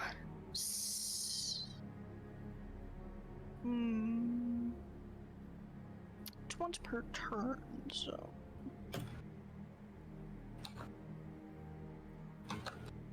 okay.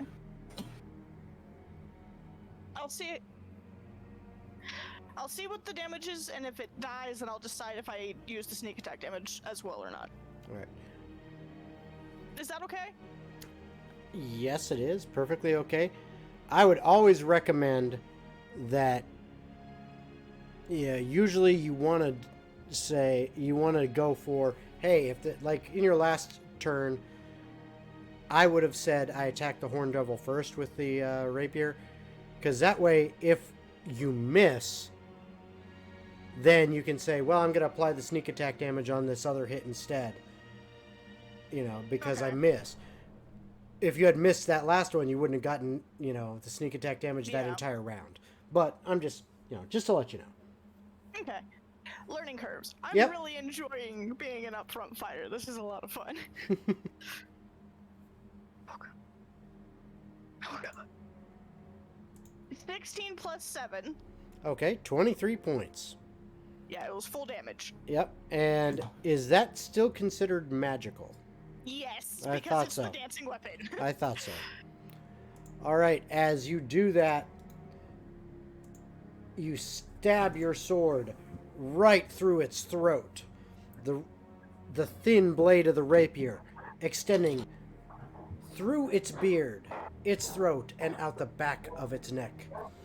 It stands there and gurgles for a bit, and as you withdraw it to make a second strike, you divert your attention to the other as this one falls down. Alright, now to roll to hit. Please.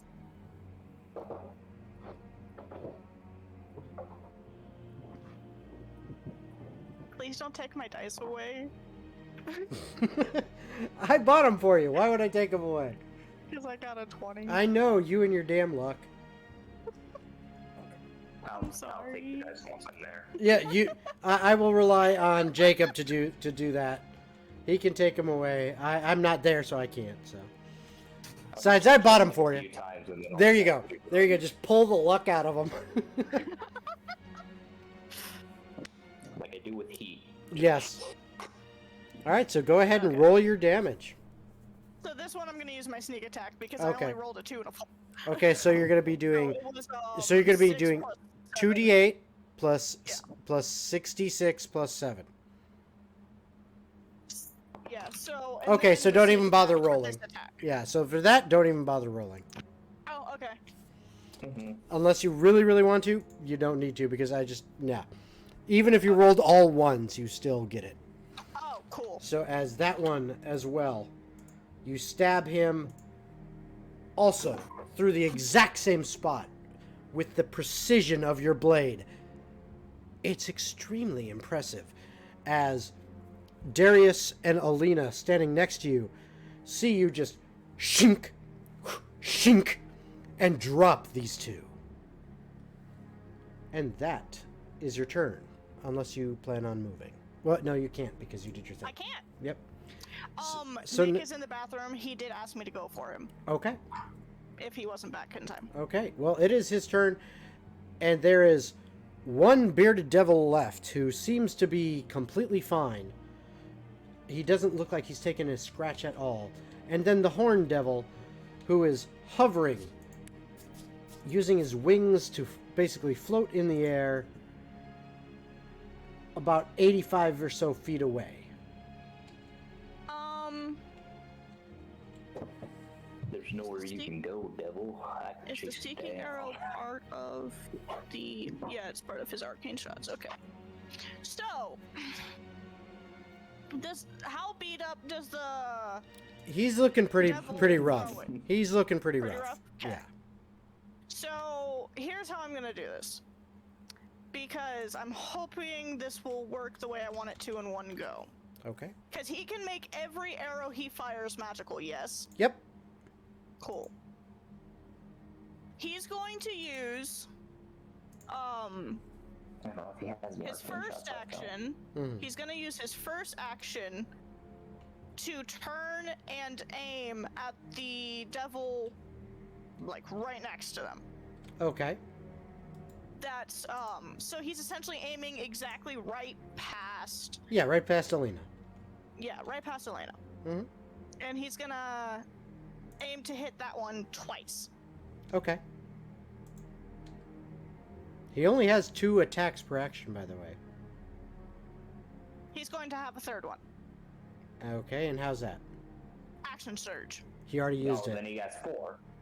Yeah, No, he used that already last used it. round. He has that. Does he have 2 action surges? I don't think so.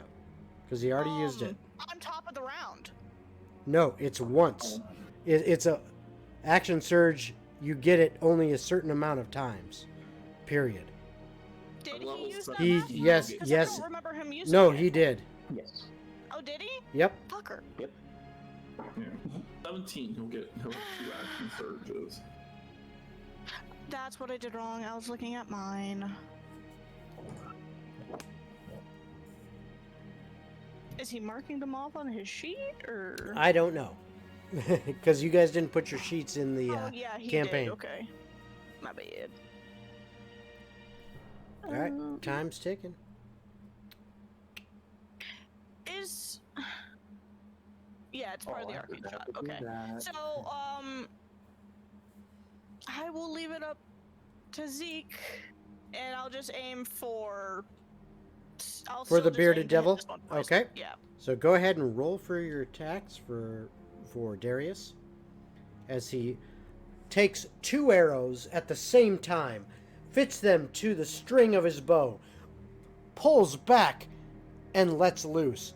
The arrows flying simultaneously toward their target. What do you get?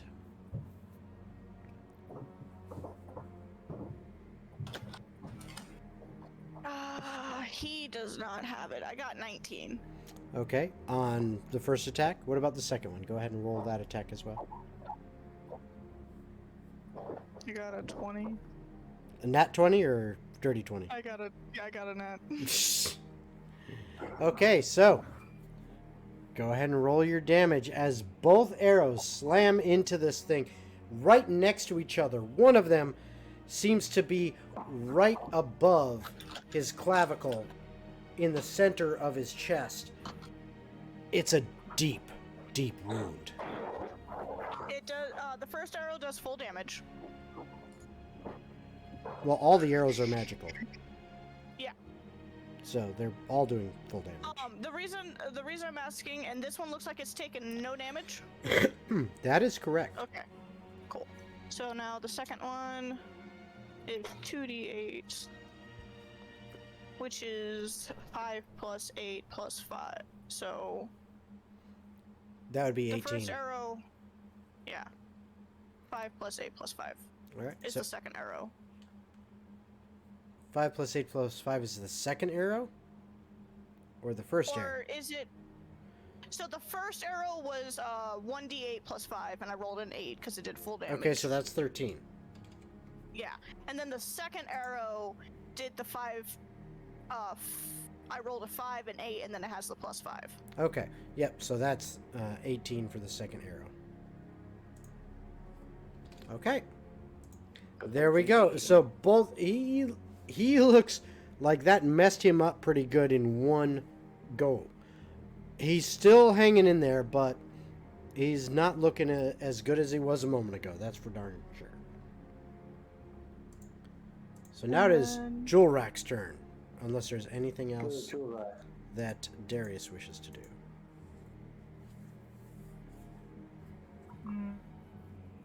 No. Okay. So Jewelrack, you are up. Yeah, sadly, I would go to fight the guy with you guys, but it would just make situations worse.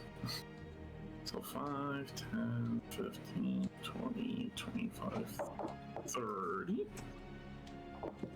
And I think he's within... He's within 50 feet, yep. Yeah. I will, or half as much on a successful one. Since he's flying, I know I'm never going to be able to hit him.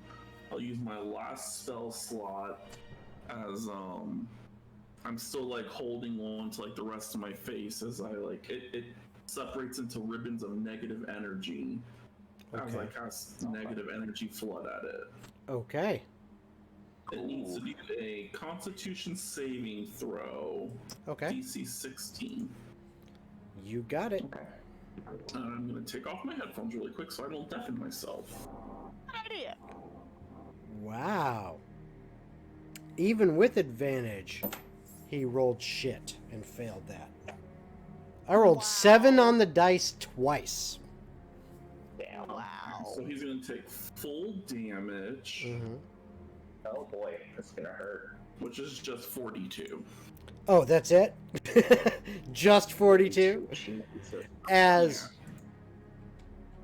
these tendrils of negative energy fly out from you as your spell is unleashed, overwhelming the horned devil, wrapping around him and seeming to flow through him, draining his life energy. He falls to the ground Oh, shit. and is prone. And you do not see him moving at all. I shout to, I forget your name, Yaris, right? Yep. Yeah, get the fuck away. It's gonna come back as a zombie and it'll attack whatever's closest.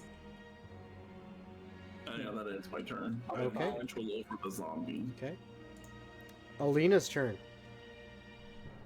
Lena, there is still one next to them, right? There is one. Okay. Wait, what's going on? Because that's their action. Action. We're gonna. What's good action here? Are they within 5 feet or? Oh yeah, it's standing right next to Alina. It's in melee Okay, combat. that's what I was wondering. I didn't know how close it was. Yep. Okay. We'll go with sure. Fuck it. We'll fire a 3rd level acid arrow. Okay. I mean, it has a range of 180 feet, so I'm sure 5 feet is not much of a difference. That will work. Yeah. So go ahead and fire That acid. will be a dirty 20, That will hit. and it is 5d4. 2. Aha! 4. 8. Nice.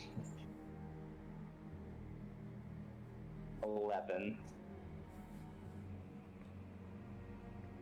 13 points of acid damage, and they're seared with another thing of acid. All right. And as he gets slammed by these acid arrows flying out from Alina, he goes down. And the fight is now over. You are What about my zombie? your zombie 'Cause, rises. He rises. Yeah, he rises, and then as the rest of the enemy has fallen, without having to move, once again, you find yourselves in that same position, standing on the sands of the arena in front of the raised platform, the dais, where the tall figure stands, and the zombie itself crumbles to dust. As he waves his hands and says, "Shall we have a round of applause for these heroes, as they are once again victorious?" And again, from this invisible crowd that seems to come from everywhere, even though you cannot see who or what is in these bleachers, you hear a raucous roar of applause. It seems that by now they have begun to cheer for you as opposed to against, seeing the feats of heroism that you have done. Raising his arms to silence them, the hooded figure then states, "It is time for your reward once again," and waves his arms. You feel a surge of energy flow into each of you. You are now level 15, and each of you may choose a major, rare, or less magic item to add to your character. Additionally, memories begin to flood back into each one of you. Yaris, you remember that, well, you weren't always the best of people. Your choices, well, you like to think of yourself as a good person. Sometimes you've done some questionable things. And as your memory flows back into you, you remember one of those times. You remember the festering rot that began of a plague that began creeping into your grove. And it in fact completely destroyed your grove. And you remember thinking, "I shall have revenge on those that have done this to me, that have done this to my grove." And you plotted and schemed how to do such. And you remember you sought out the help of something that was not necessarily good or moral, to help you enact your revenge. And that is all you remember at this point. That makes sense. Alina remembers that in her searching for information about the red dragon that destroyed her home, she went far and wide and sought many, many people and many places, looking for how to kill such a creature, as well as where it might reside, and if anyone or anything else was involved in its decision to destroy her home. And during the course of this quest, she herself realizes that sometimes she may have taken things too far. And that is all she currently remembers. Dinah, you remember on the ship, as a pirate ship, you attacked many other vessels, slaughtered many who may have been innocent, but it never bothered you, as this is what you would do. This is what pirates did. Attacked other ships, took their goods, their treasures, and sometimes kept prisoners, kept them as, cabin boys or slaves, or for just mere entertainment. Sometimes... I thought I added in her background. I didn't... Never mind, continue. Yeah. Sometimes even, auctioning them off, as a ransom to if they were worth anything. And do you remember one of those times in particular that you had raided a ship and one of those aboard the ship survived the onslaught, and you kept him as a prisoner, and during that time you grew quite fond of him. He and you talked quite a bit and confided things in each other, and eventually you convinced your captain to return him home and let him go. And that is all you remember. Darius. Being a prince has its perks, but it also has its drawbacks. As you remember, in your teenage years, sometimes things were boring. You didn't have a ton of responsibilities. I mean, you pretty much had everything handed to you on a silver platter. And when you had free time, sometimes it became hard to occupy yourself. Thankfully, you had a friend. And with that friend, you would go out and have some fun every once in a while. And sometimes you actually got into a little bit of mischief, as young boys do. And you remember that you did indeed do that. And sometimes, not too much, but sometimes it did cause others a little bit of grief. But mostly they were harmless pranks. And that's all you can remember. Jewelrack. You remember trying to steal that cow and the witch catching you. And when she did, she cursed you, turning you into what you are currently. But you also remember now that just before you were caught, there was a shout from the forest. A shout that seemed to alert the witch that something was amiss. And had that shout not happened, perhaps you would not have been caught. And that is all you remember. And at this time, as said before, everyone is now 15th level. And what we are going to do is we are going to go ahead and take like a 10-minute break while everyone goes ahead and levels up their character, picks their magic items, grabs a quick bio break. And then after that, we shall recommence with the next challenge. Alright, so see you guys in about 10 minutes. Alright, everyone. Thank you for sticking with us.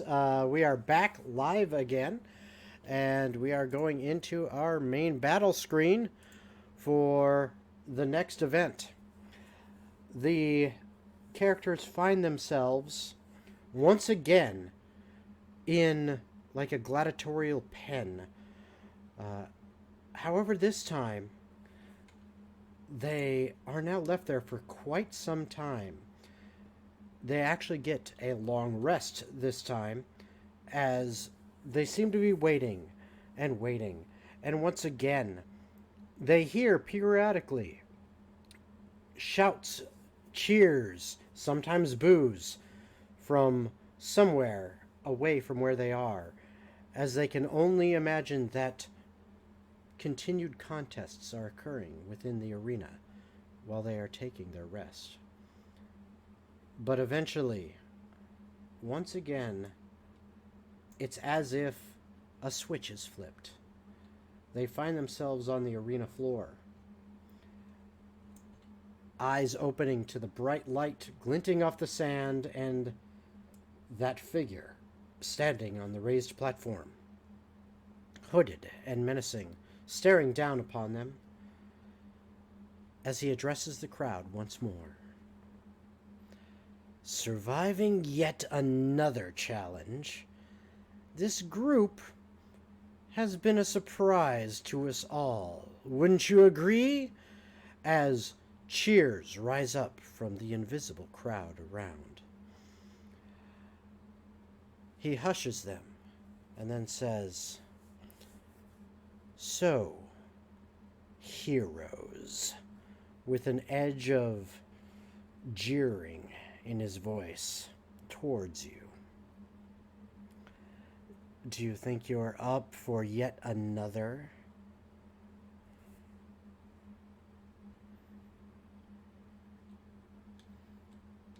Dinah's actually going to lean towards Darius and say,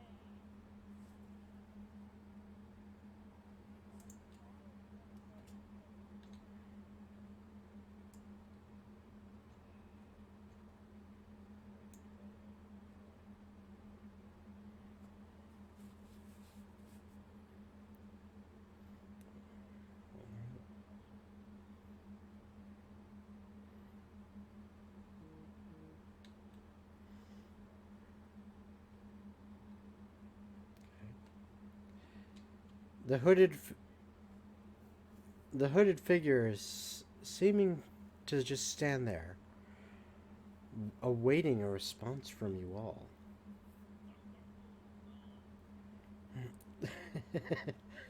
And it does.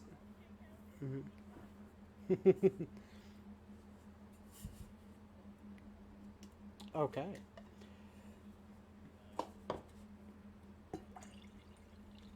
Okay. And Jewelrack, your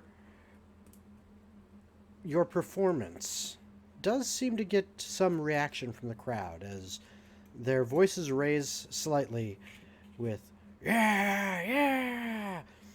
You hear they do seem to be enjoying the show that you've all put on for them.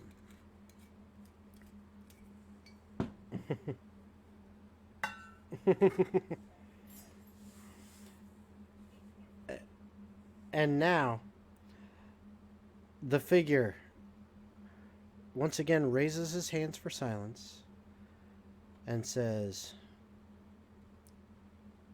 "Very well. I guess it is time to bring out my champion." As you hear this loud "Doom, doom" behind you, and you see this absolutely enormous looking automaton walking towards you from behind. Yes.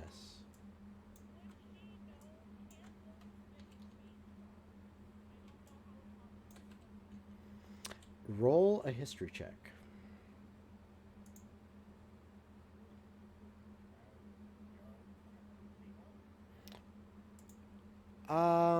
Again, I'll say a history check. 22. Okay.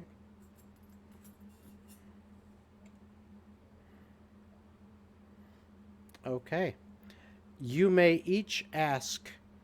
Let's see, you got a 22. You may ask 3 questions, and Yaris may ask 4.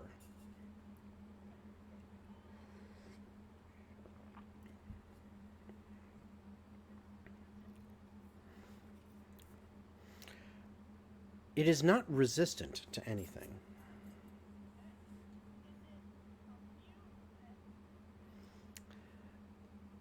A creature like this, you know them to be resistant to poison, necrotic, bludgeoning, piercing, and slashing from non-magical attacks.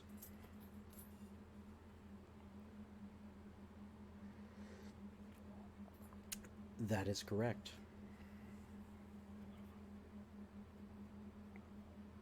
That is what its damage immunities are.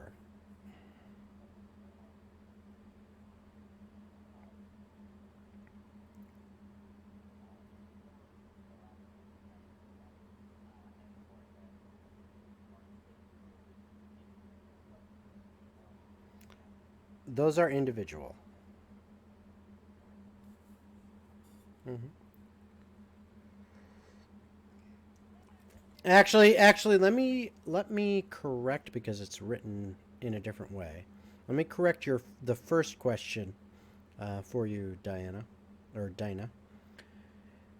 It does have magic resistance, which means it has advantage on saving throws against spells and other magical effects. It's not listed under resistances. Normally, it's separate, so that's why. But I will throw that bone your way. I will also give you a little bit of a hint. You asked for immunities. Those are its damage immunities.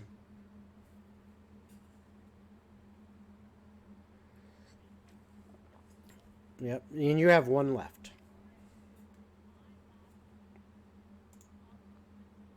Mm-hmm.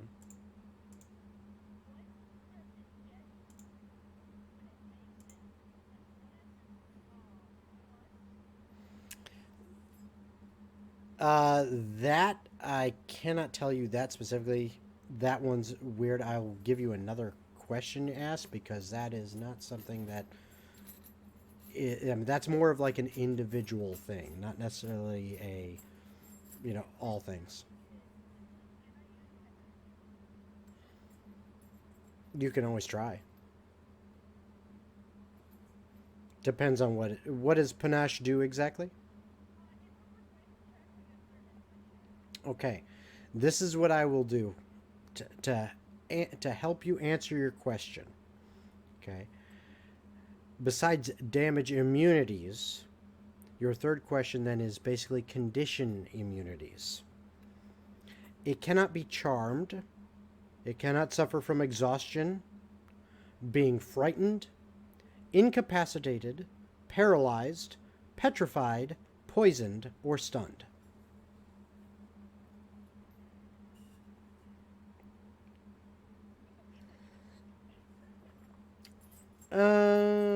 Sort of.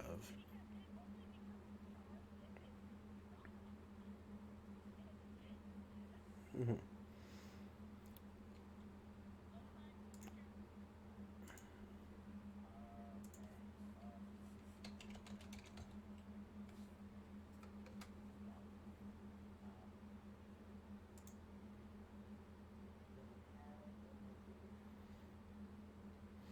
Hold on 1 second. Okay, to make it clear for you, Dinah, the way panache reads is at 9th level, your charm becomes extraordinarily beguiling. As an action, you can make a charisma persuasion check contested against a creature's wisdom insight. The creature must be able to hear you, and the two of you must share a language.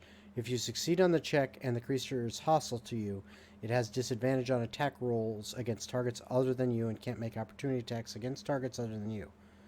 Okay? Basically, you are trying to charm it.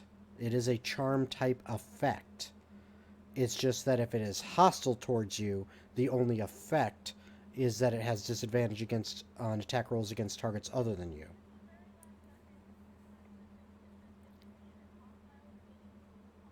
Right, right. But it is a charm effect. Okay. It is basically you are using charm. You are attempting to charm the creature, and if it's hostile to you, it basically shifts from hostile to you to it basically saying I'm only going to attack you, but it is still in effect a charm thing. No, nope. It's not magic at all, even with if it's not hostile to you. It is still a charm effect, and this creature cannot be charmed.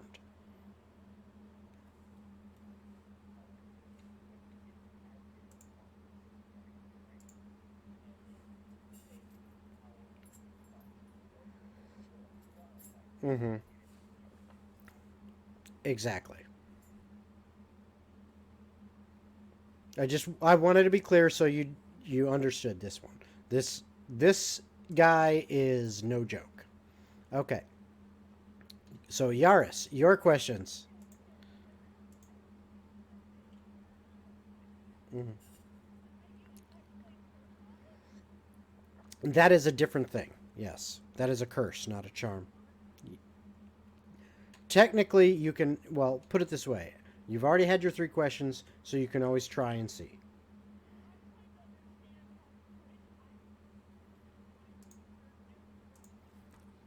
Right.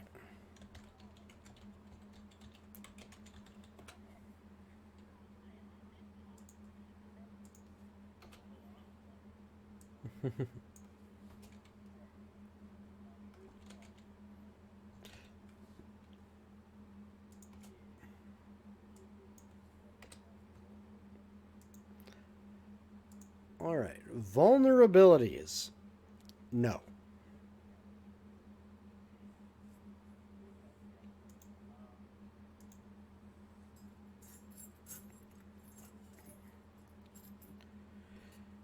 Yes. You would know that this is a Warforged Colossus.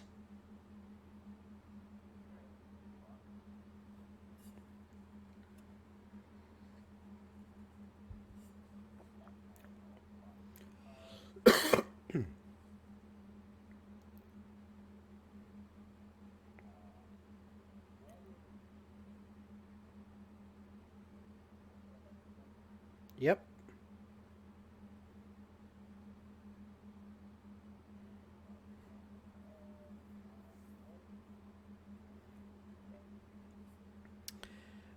Its deck save is 0.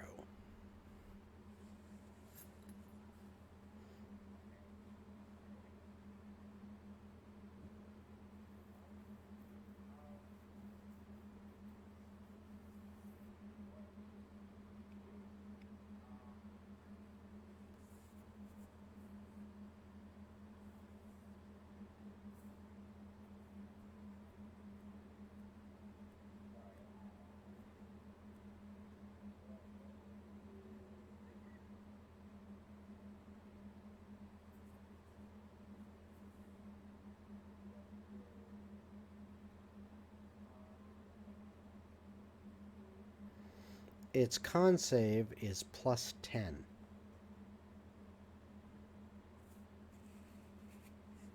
And that would be your 4 questions. All right. I will now need everyone to roll initiative.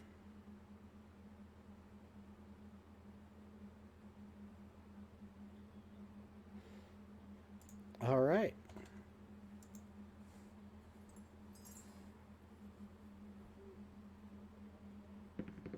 All right. Who's got the higher initiative modifier? For initiative? Nice.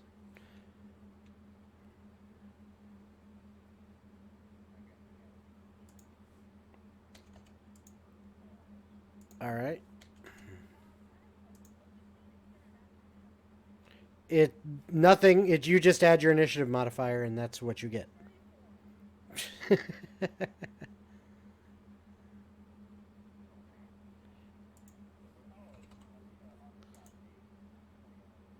So what's her total? Okay, and it all right. So what's her total though? Is that oh her okay? So what's her initiative modifier and what is Yaris's? Okay. All right. So let me make you this. Okay. There we go. We now have the initiative order. Okay. Good to know. So let's go out, back in, and I actually need to yoink, yoink, yoink, yoink, yoink. And we have Dinah first, then Darius, then Jewelrack, then Alina, then Yaris, and then the Warforged Colossus. So, first up is Dinah.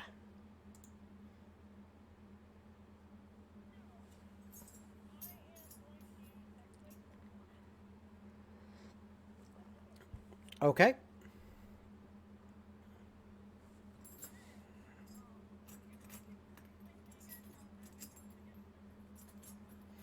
Yes, it has magic resistance. So basically, anything that requires a saving throw, it's got advantage. Any magic that requires a saving throw, it's got advantage on.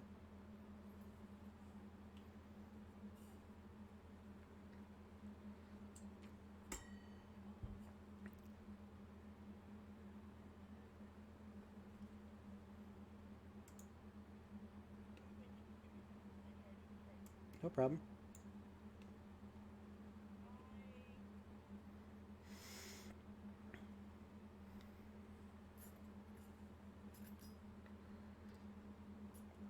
And just so you know, Darius, you are on deck, so be thinking about what you would like to do.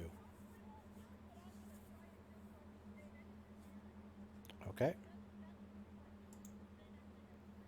Okay. It is currently about 40 feet from everyone in the group.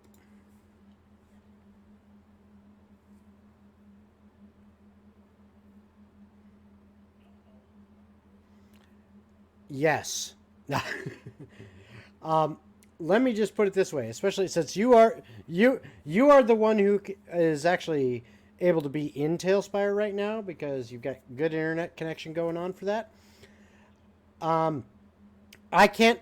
Yes, I cannot make it any larger, but it would actually be one size larger. This thing is gargantuan. Yeah, so just put it this way: a medium-sized creature takes up a 5 foot by 5 foot square. Large is 10 by 10. Huge is 15 by 15. Colossal is 20 by 20, and gargantuan is 25 by 25. Yeah, so this thing is probably like literally height-wise 30 to 40 feet tall. Mm-hmm.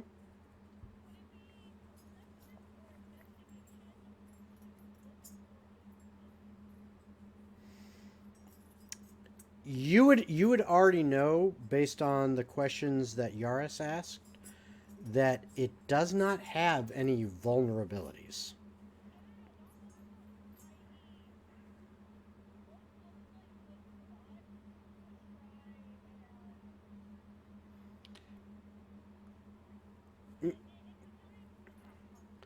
Right. No, nothing. No, nothing. Again, basically, mechanically, what I was trying to get across is that's kind of a waste of time because there are no quote unquote weak spots. Okay.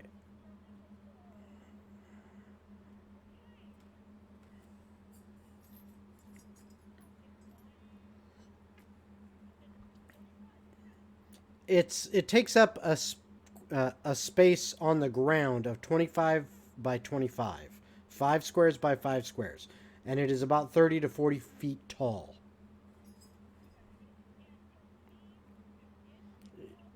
approximately 40 feet to its base.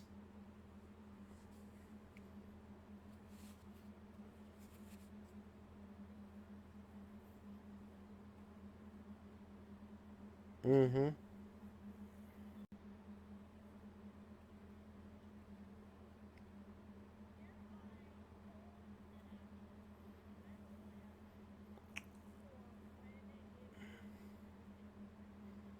Absolutely. You will forego your movement and bonus action if you do that, just to remind you. Okay, that's fine. Okay, that's fine. That's fine. So that will be your turn. You're holding an action to do something when it gets within range. So on its turn, when it moves within range, it will go, and then you will also get your held action. Okay, Darius, it is now your turn. That is correct.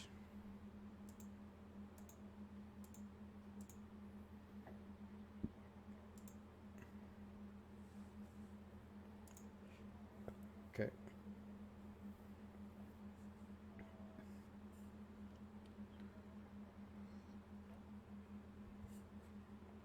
Okay.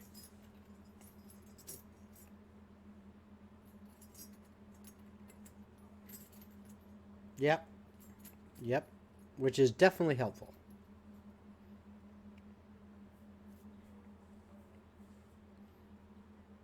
That will hit. That will hit.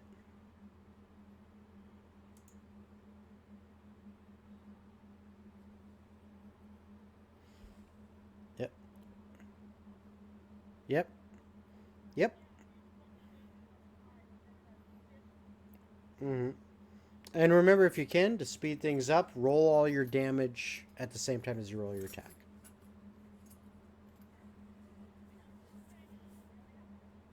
Well, yeah, but I'm saying just roll it off. Okay.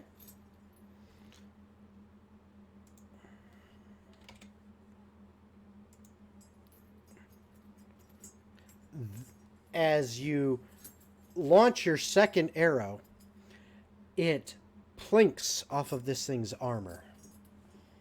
Doesn't seem to penetrate.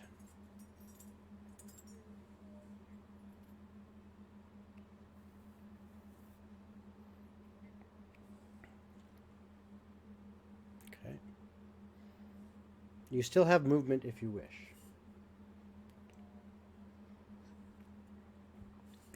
Okay. Jewelrack, you are up. Yep.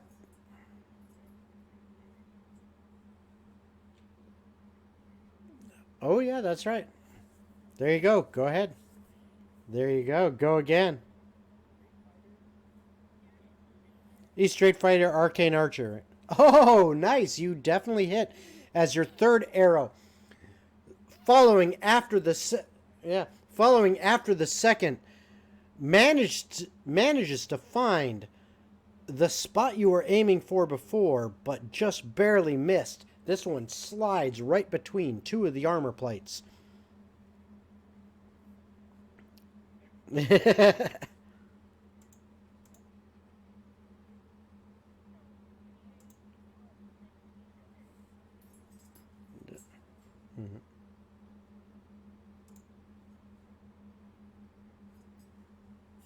Yep. Yeah, if you use D&D Beyond, you can. It's a lot quicker.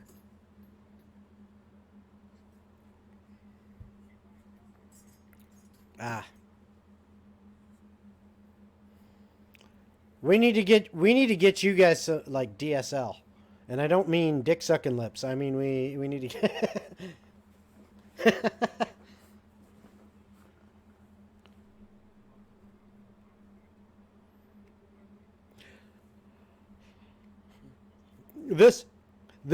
This live stream is not sponsored by T-Mobile's Hotspot. Okay. 43. That is awesome. That is absolutely awesome. That's the kind of stuff you're going to need in order to survive this. Wait, did I say that out loud? All right. So now it is Jewelrack's turn.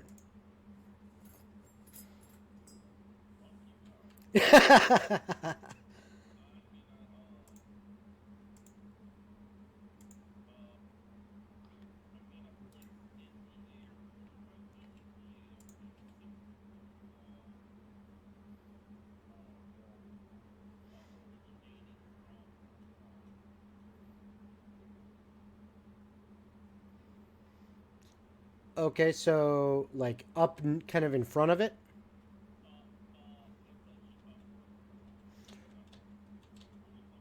It's a horizontal line that it goes vertically. Well, you're placing it, what, 60 feet in the air? You said? 30 feet in the air, sorry. Right. Okay. Okay, so this is a line, a floating, it's basically a wall of light. Is that what I'm understanding?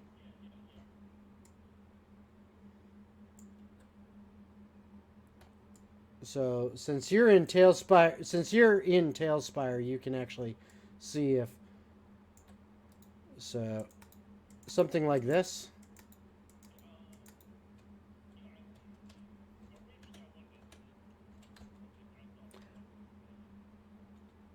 So, oh, okay, lengthwise. Okay.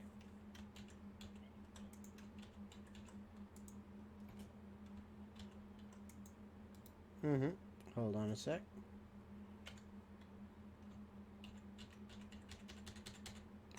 Okay, so you're basically hitting him with a wall of light kind of beam. Okay, okay. So go ahead and is that an attack roll or is that a save?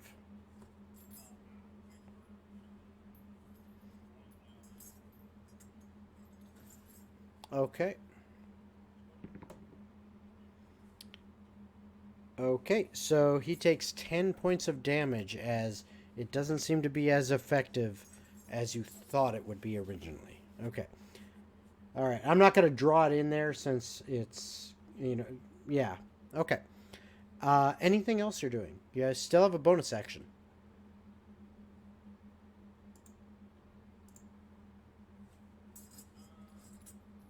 Okay. It is then Alina's turn.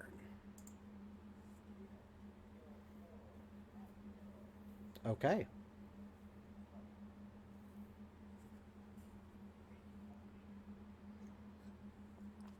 That definitely has a range.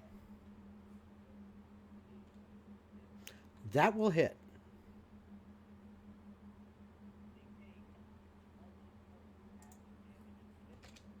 Okay. As you at the end of their turn. Okay, good to know. As this like globule of acid in the form of an arrow streaks out from Alina and slams into the leg of the creature as she was aiming a bit low. It hits it in the knee and begins to start to dissolve the metal around that joint. All right.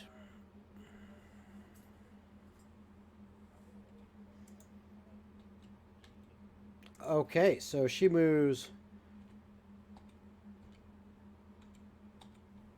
All right, so she moves 30 feet away from the rest of the group, and that is her turn. It is now Yaris's turn.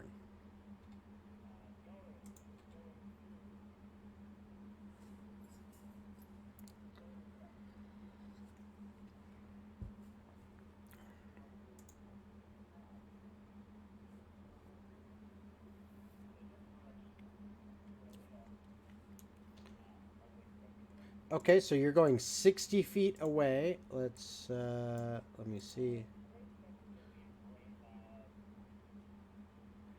I'm good. Okay, yeah, well, the entire arena isn't that big across, so. I'm gonna stick you in this corner. Because I think that will be the closest. It's not quite 60 feet, but I mean, like, you're way up against the wall.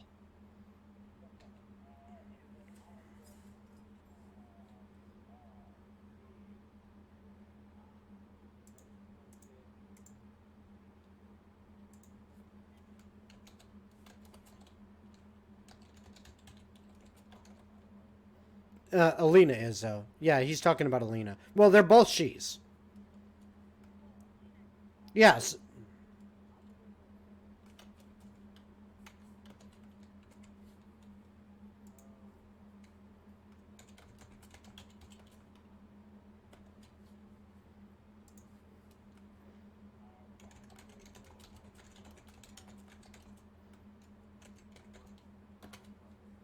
Okay.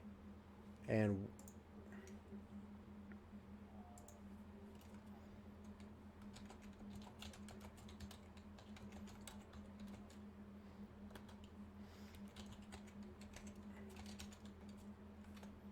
all right. Hold on one second. To answer your question there, Dinah, that's all just flavor stuff, attacking legs and stuff like that. It's all the same effect. All right, so it needs what kind of save you said? Dexterity. And what was the DC? Okay, it succeeded. So I got an 18 on the die. So well, there you go.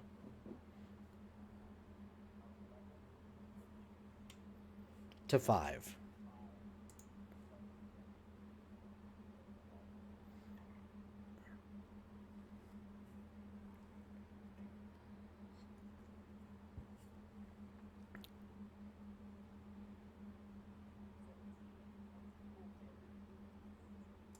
To 8. Or sorry. Yep, 8. Yep, 8. All right, excellent. So as Yaris sees the acid blob slam into the creature and start to dissolve away at some of the metal, Yaris teleports herself using her magic to shunt almost 60 feet away up against the wall, one of the grated openings along the side of the arena, and then weaves magic to create a storm of ice that pounds down across this creature, damaging it, yet not nearly as much as she had hoped.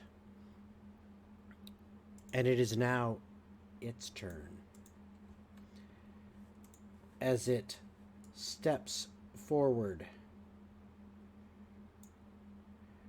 in front of both Darius and Dinah. And I need you both to make dexterity saves. Yes, it does. Go ahead. I'll let you do it first because you'll need it.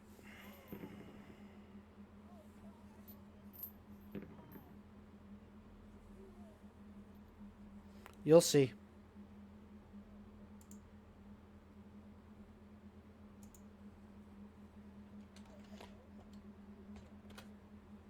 Yeah.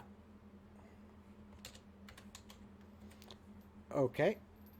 For what exactly? Oh, for your save. Yep. Sorry, I was concentrating on what Dinah was doing her action, so I was like, wait, you didn't have another action.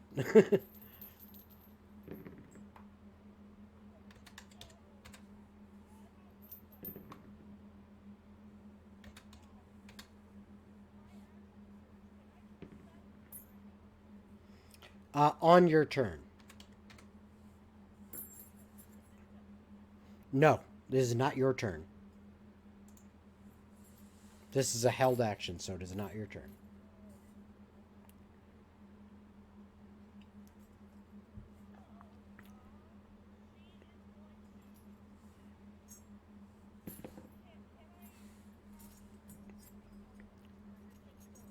No. You had to hold your action, you had to forego your movement.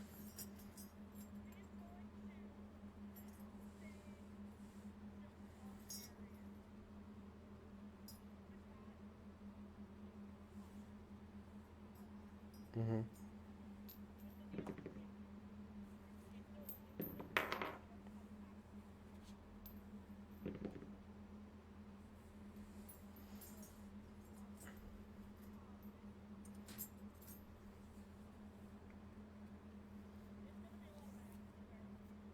Mm-hmm.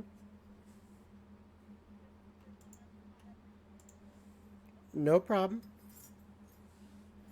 Oh, so you went warlock. You went warlock with some of your levels, huh? Yep, nice. I was wondering where you got Hexblade from, but that makes sense now.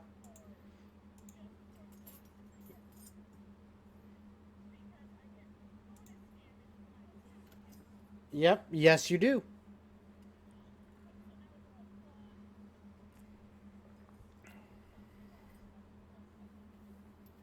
Okay. Yep.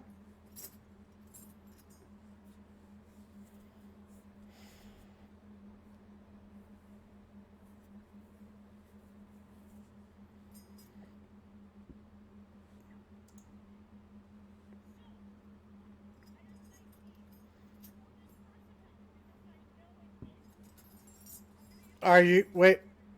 What's your plus to hit? Just okay.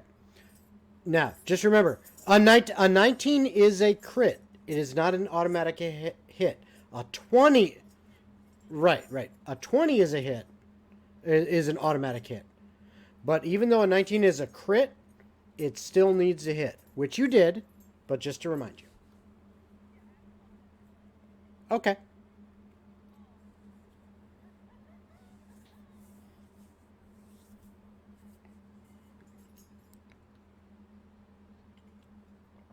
Bearing.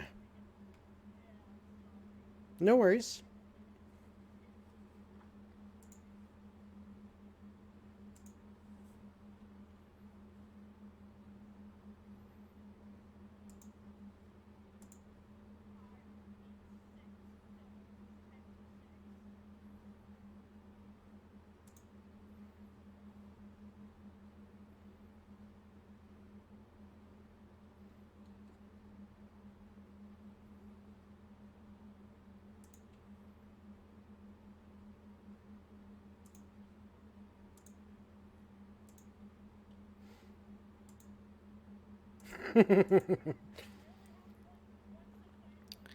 Hey. Those are the dice that I bought for you. I love that you use them. It makes me happy. Even though they end up kicking my ass with your luck, I still love it.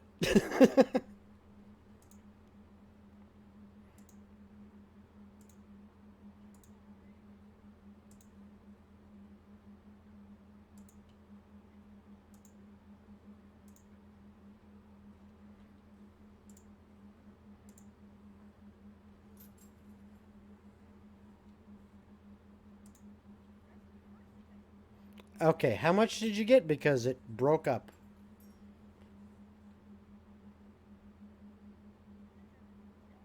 You sent it in the chat?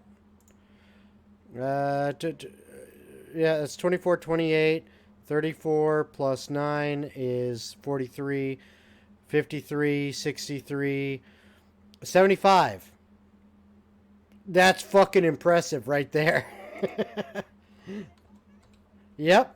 That is impressive. Yeah, you actually, yep. And you included your Hexblade's Curse in there, right? Good. Yeah, that's what I thought. That's what I thought, just double checking.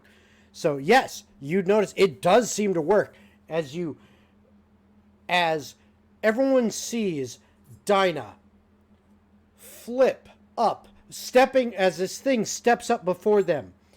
She jumps up off of its foot, up towards the knee that was damaged by the acid attack, and jams her rapier right in there, seeming to hit something that is vital to this creature.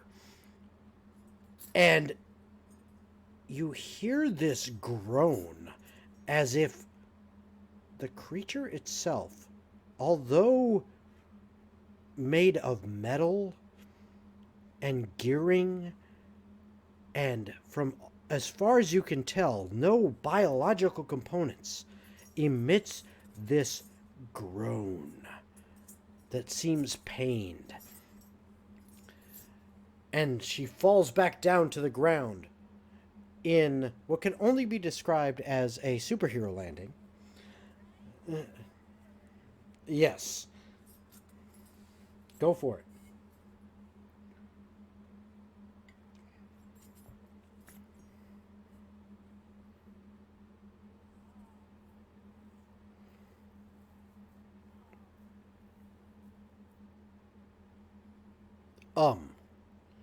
The answer is All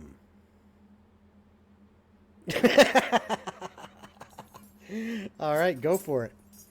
No sneak attack on this one, but still. Yeah, but still. Yeah.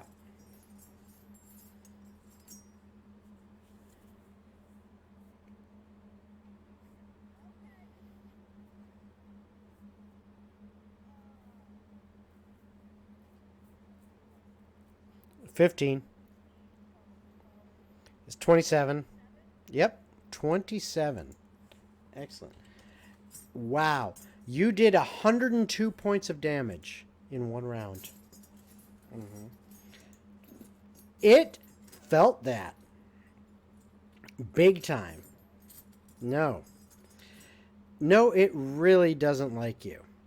As you get your held action off, flipping in the air and jabbing it in the knee once, critically, and as you are coming down, dragging your rapier across the seam on the plates on its shin, you seem to spark something in there, and it begins to spark, and a little bit of smoke comes out. You land in what seems to be, again, only can be described as a superhero landing. You fall to the ground next to Darius, breathing a little heavy through your exertions. And then you see this large iris open on the creature's chest as a light begins to flicker and then pulsate, and then a beam fires out, hitting both of you. I need your dexterity save, by the way. Dinah? Yeah, you had a 20, but I did not get Dinah's.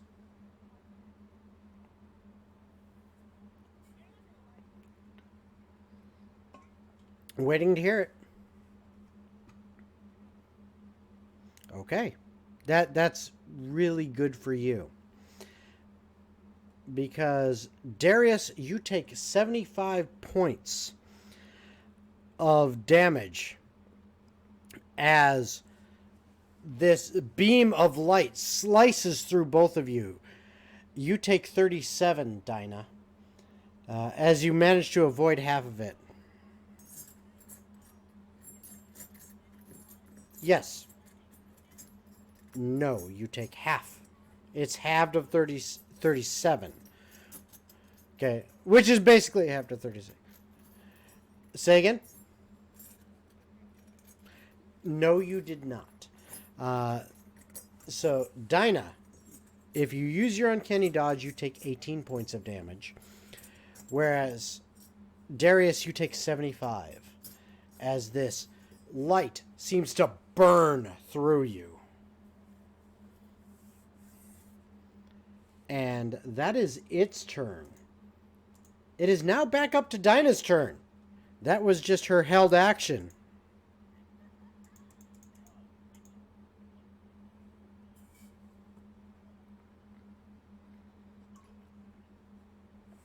Oh, see? There we go with No. Nope. There you go with Rogar on the ball. Remember, one, you didn't put your characters in the campaign. Only Alina and Yaris did. So therefore I can't see them. But at the same time, they're your characters. You must keep track. So thank you, Rogar, for having that off the top of your head. I'm not going to bother with remembering it. Yeah, I'm not going to bother with remembering it because I've got other things to track and deal with. So if you don't remember it and you don't bring it up, sorry, didn't happen. But .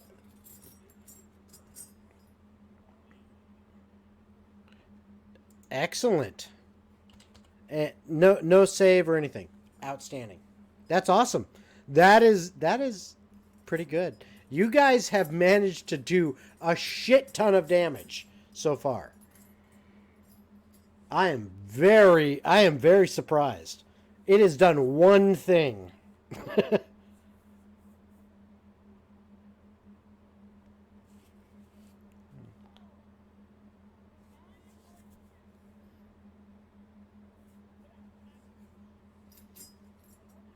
Yep.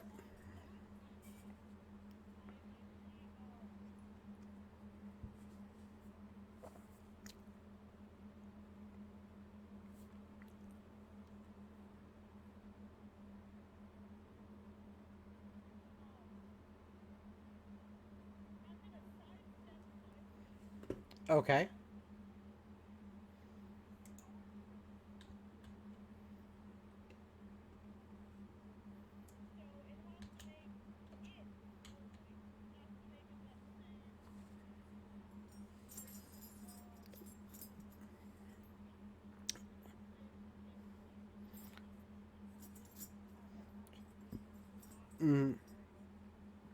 No. No, that's not what that means. What's the DC?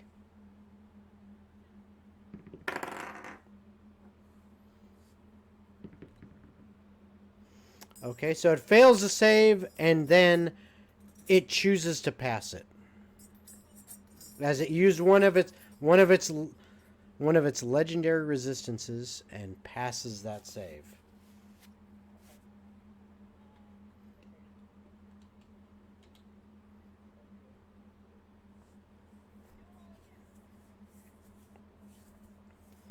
Okay, so you've used your action specifically. I know, but the action that you got from the action surge you used to do that one cantrip.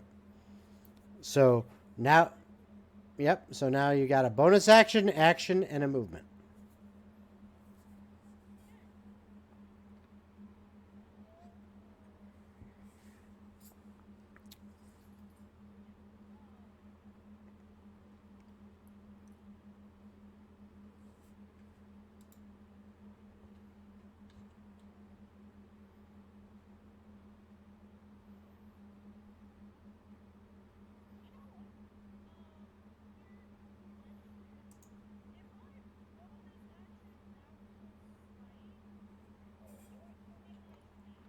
Yes.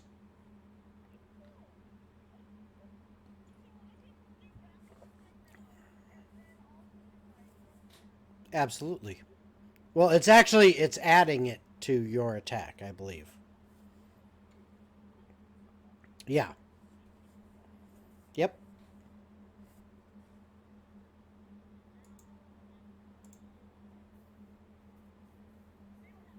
Mm-hmm.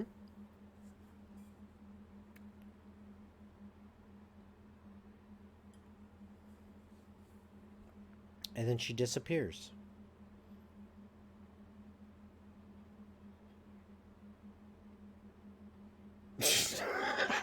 Jesus fuck. Okay, maybe I'm gonna buy a new set of dice for you. I'm gonna buy you a new set of dice. Yeah. I think so. I'm gonna buy some. Okay, I may have to spend $150 to get you some hollow dice, and I'm sorry, but I may have them delivered to me first, along with a soldering iron, and maybe putting a bead of solder on a certain specific spot. Exactly. Ones or twos. You don't have to apologize. Seriously, I think it's hilarious.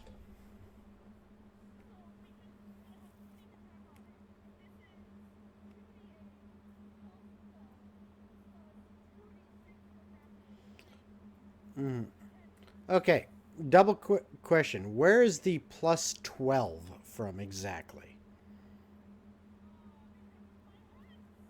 The hex is a 1d6, not a plus. What does it say exactly? What does it say exactly? Because I haven't played a Warlock in forever. Okay. There. Okay. That makes sense then. Okay. Okay. Yep. All right. So 2d8 plus 12 plus your. Mm-hmm. Okay. So that's 2d8 plus 12d6 plus 12.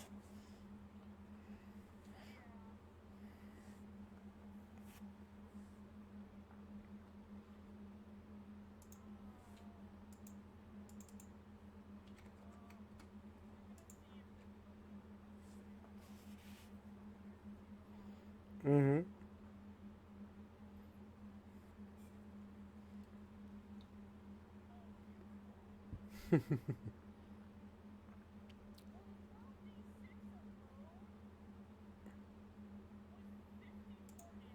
Okay.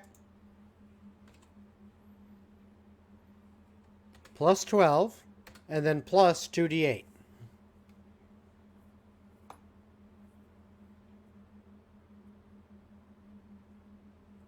Okay. So that's... Yeah, what about the Wrathful Smite? Yeah, that was already it. That was why it's 12d6. So that is 81 points of damage. And you still have another attack.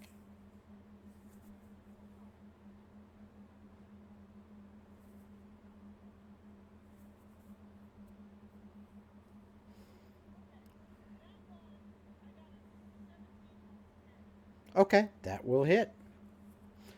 As once again, you all witness as Dinah run. She seems to run up this thing's leg, back to that knee, and seems to be focusing her attacks on it, thrusting her rapier into it over and over again over the last couple rounds. And go ahead and roll your damage. Oh, I don't hate him. I'm just saying, trust me, you need it, so it's a good thing. Okay.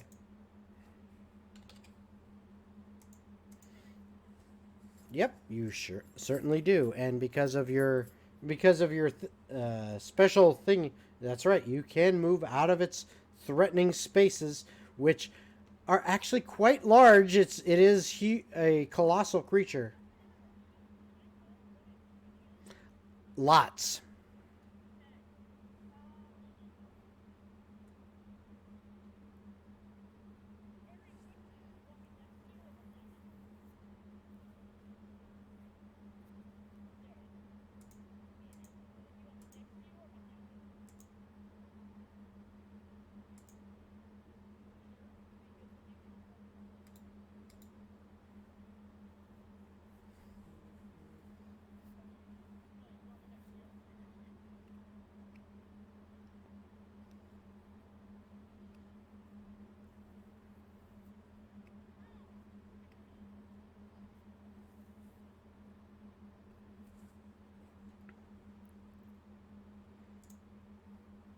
All right, so that is your turn.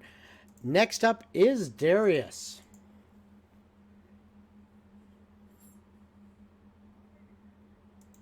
Okay. Yep, that it's not really his eye, it was an iris on his chest that opened up. Mm-hmm. Okay, so you're trying to aim for that. Gotcha.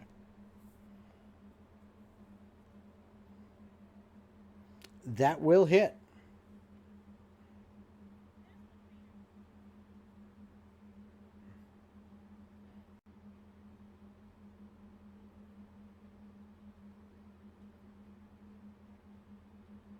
Okay.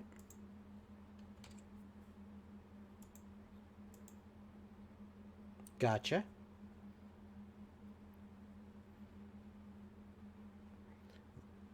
That will hit just barely.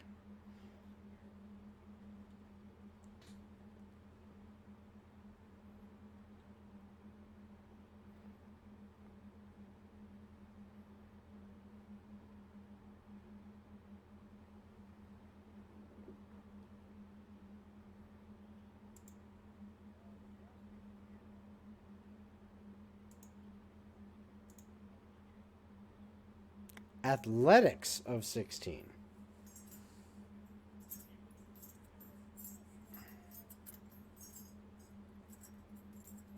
That is correct. Okay.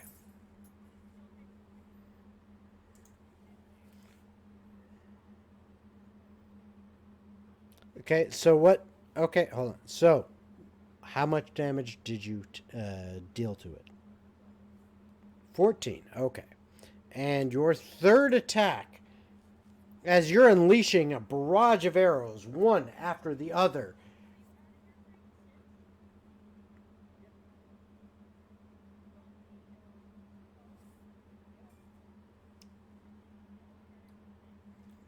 Happens.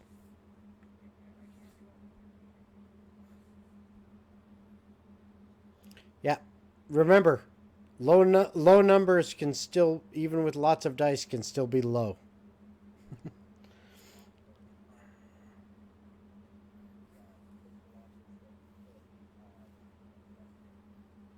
Oh, that's correct. Yep.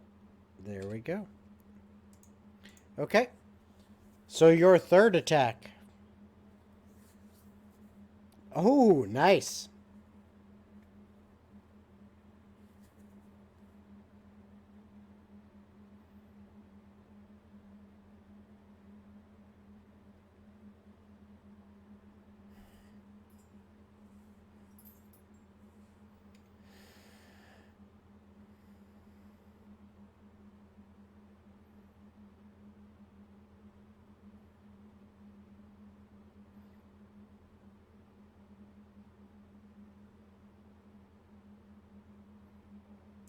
$20 points of damage.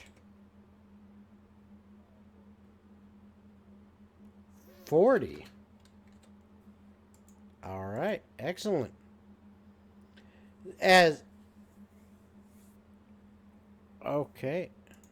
All right, as you release a barrage of arrows one after the other that are just chum, chum, chum, slamming into that iris that had opened up and shot both of you, causing you immense pain. You decide to deal it back as your arrows find their mark, piercing through the lens of this intense beam. It seems to have worked, as this thing is not blinking anymore. Perhaps you have stopped it, at least for now. Jewelrack, you are up next. There you go. As they kind of cover over. Yeah. Go ahead.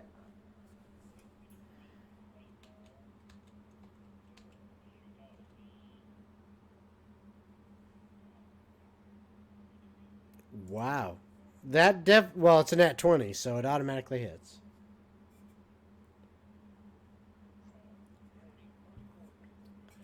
That's all? All right, so 44 points of radiant damage. Holy shit, you guys.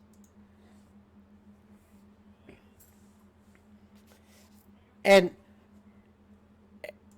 just so you guys know, these are only level 15 fucking characters right now.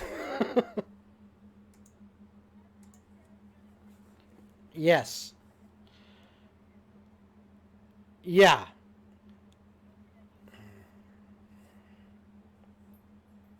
Mm-mm.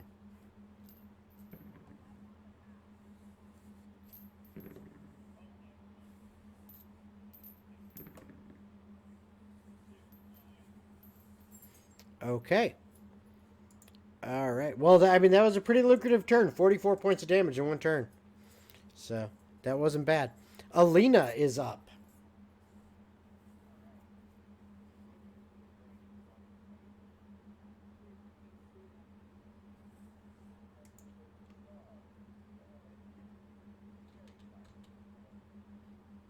Needs to make a dexterity saving throw. What is the DC, sir? All right. Well, I just rolled a nat 20 on the first roll. So, yeah.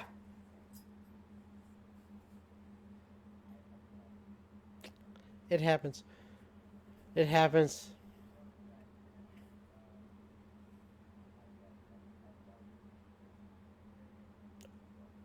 Okay. Okay.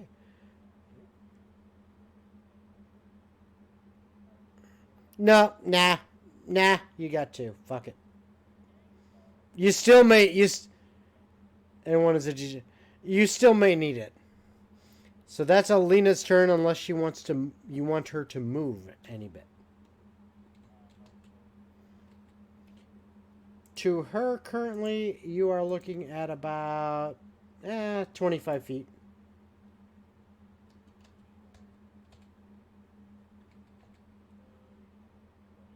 30 feet away. All right, so she'll basically try to move against the wall. Okay. Good enough. All right, so that is her turn. Yaris, it is your turn.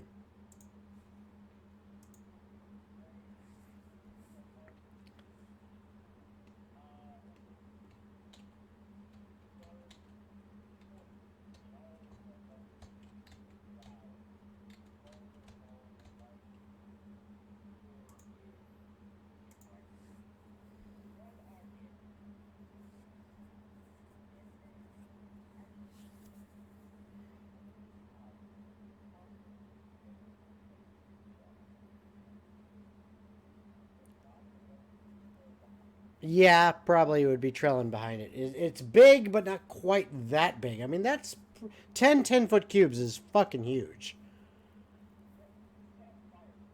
Okay.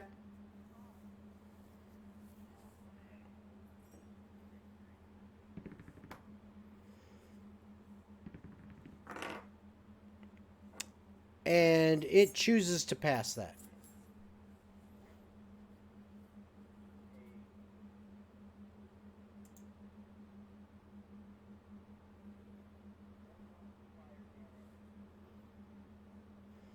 To 20. All right. Okay.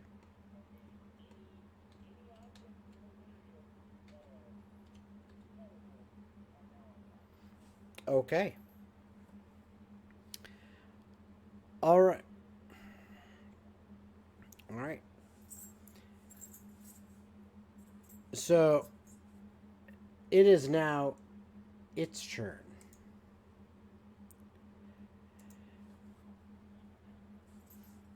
As it, I didn't. You're welcome. As it now swings down over with this giant fist right towards the one who has been damaging its knee. Its first fist slams down into you with a 26 to hit. You sure can. Well, no, Sentinel attack would be an attack of opportunity. It hasn't provoked an attack of opportunity.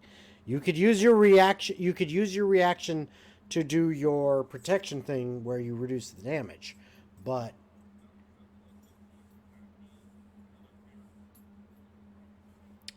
oh, never mind. Never mind. Then yes, you can.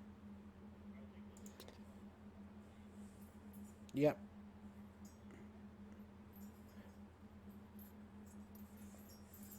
Now, this would mean because you are holding your bow, it would mean in order to do that, you have to drop your bow.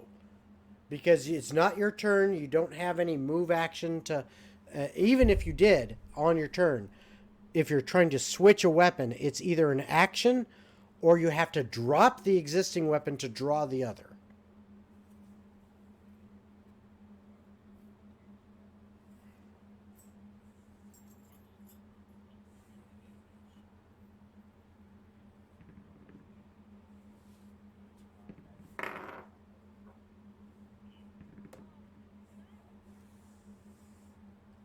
If you haven't used your reaction, then absolutely.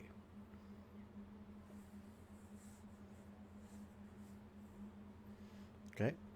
So, I need to know what people are doing. Okay. So, all right. Are you going to use your reaction, Darius, to try to reduce the damage? Okay. He can, but whether or not he chooses to, that's up to him. He's only got one reaction.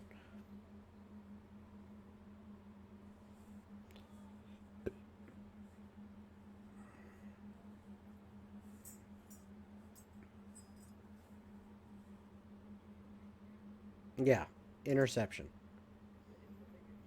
The thing you did where you reduce the damage. Yep.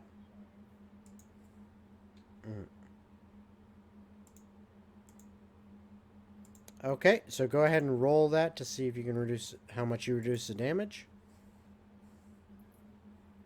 Okay, so instead of 30, you reduce it by 15, and since you used your uncanny dodge, you reduce it to 7 points of damage. However, its second attack is a 32 to hit.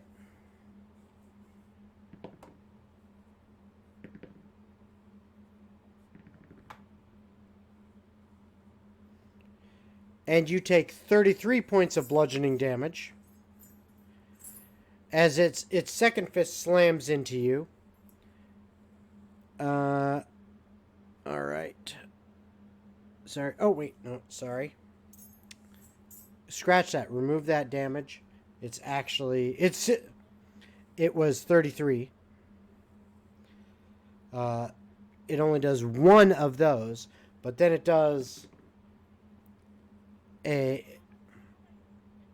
You've taken 7 points. You've taken 7 points from what you were at the beginning of this round. 5, 8, 13. Hold on. Nope, he hasn't moved at all.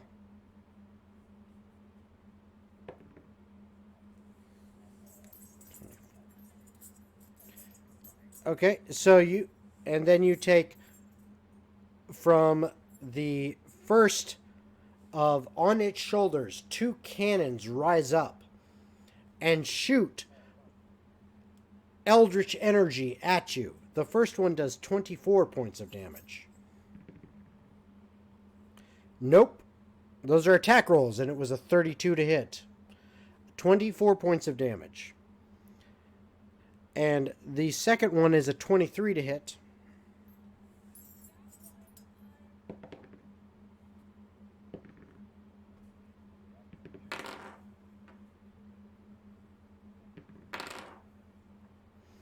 And that one, the second blast hits you for 18 points of damage as he slams his fist into you, and then you, as these 2 blasts hit you. And then both Darius and Dinah, I need you to make dexterity saving throws.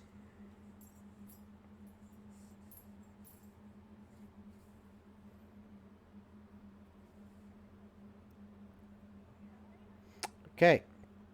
So, Dinah, you managed to just barely squirm out of the way. So you only take half. No, well, that's right. Your evasion. But Darius, you take 38 points of damage, of bludgeoning damage, and fall prone. Additionally, the foot is on top of you, and you are restrained. Which that is exactly what it does.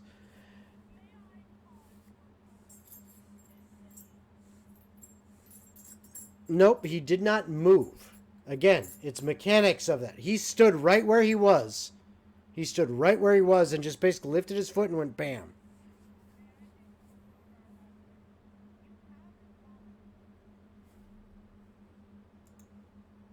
Mm-hmm.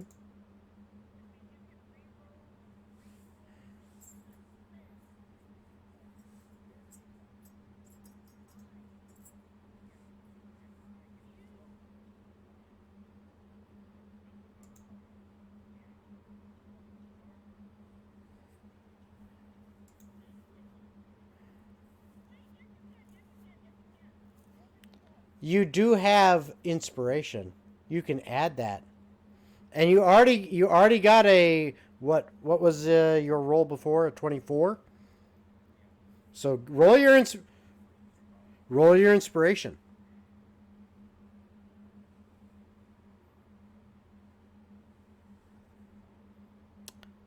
Not quite enough. Not quite enough. You do have another inspiration. All right, you use it. You don't even have to roll it as long as you mark it off as used because you do make it with that.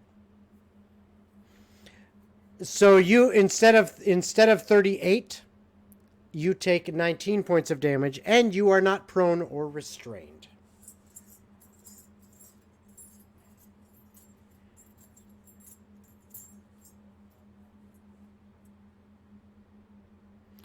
You already used your reaction this round to reduce damage for Diana.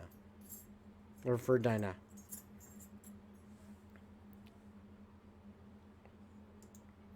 Yep.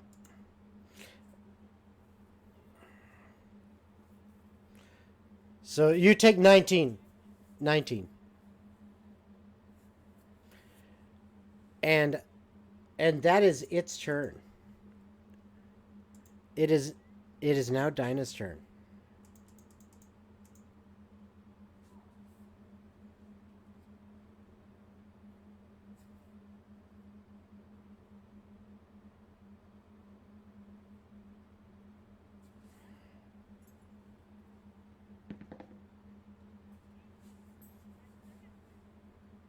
Okay.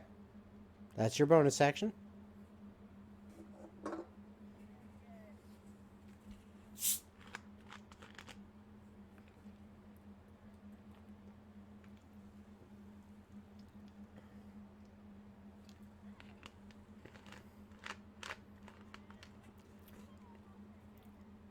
Okay.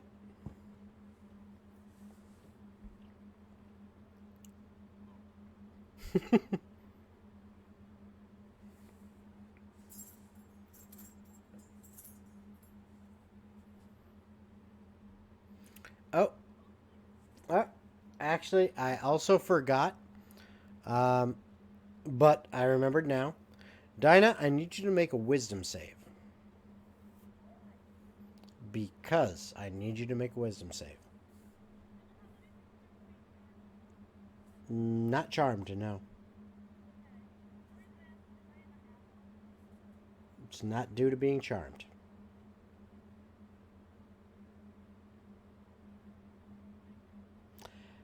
You are now frightened, which basically means you cannot physically move closer to it, but you're already right in melee. Yeah, exactly. But you also do have disadvantage on ability checks and attack rolls.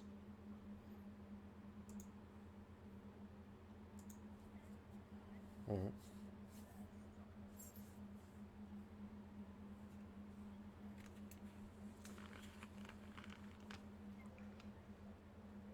Mm-hmm.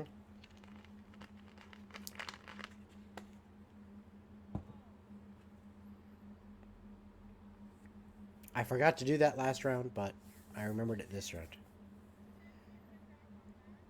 Mm-hmm. You got a reprieve for a round, basically. You got a reprieve for a round, basically, because I forgot to do it last round. So it wasn't going back, it was you got lucky for a round because I forgot about that. No, it does happen. It's just, it should have happened last round. Yeah.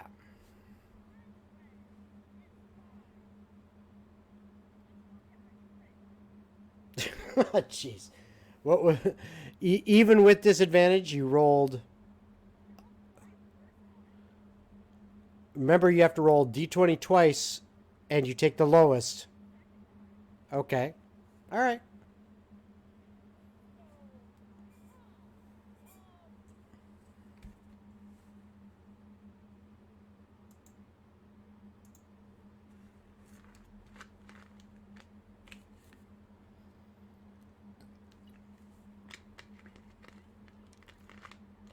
Yeah, absolutely.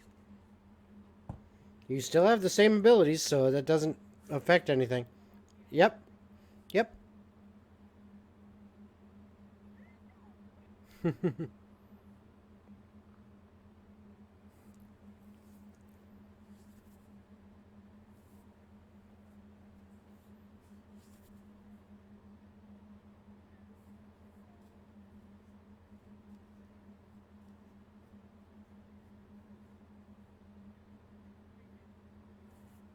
Yeah. Mm-hmm.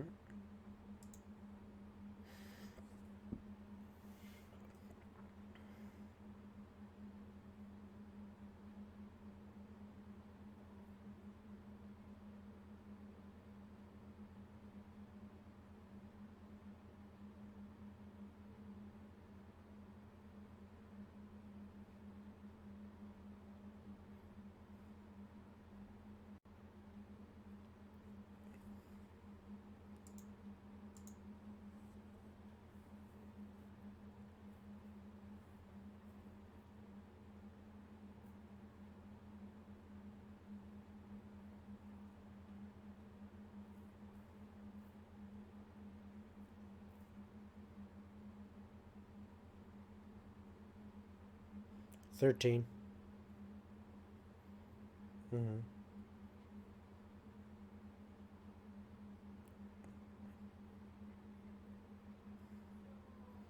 Plus the 22 is 54. 54 points of damage. And your second attack.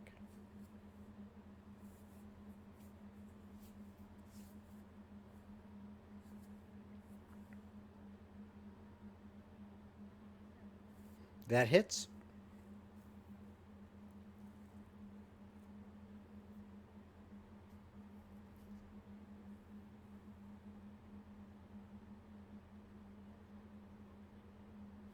Okay. All right. So that is your turn unless you plan on moving.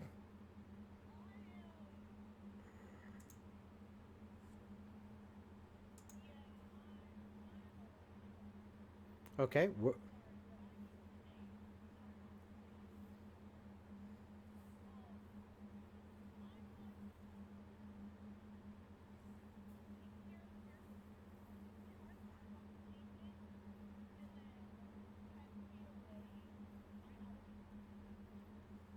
You don't know.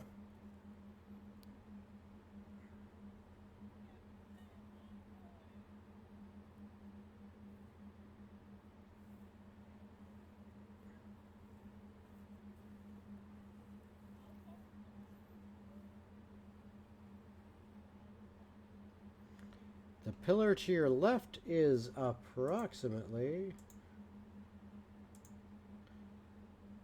30 feet away.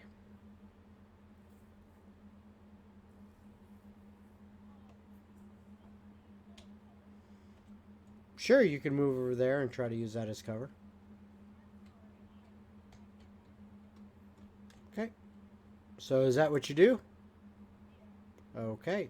So you move over there and trying to use the pillar as cover. That is your turn. It is now Darius's turn, and I need you to also make a wisdom save, please.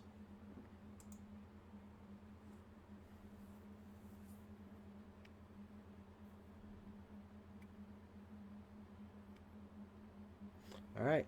You are also frightened, which means you cannot willingly move closer to the creature, nor can you or also you are at disadvantage on attack rolls and ability checks.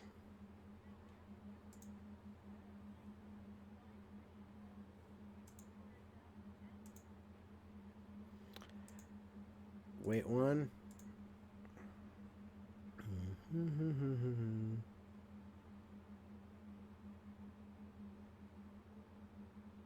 It does not say you actually re-roll on it. So you are currently frightened. Period. Now it is Darius's turn. So Darius.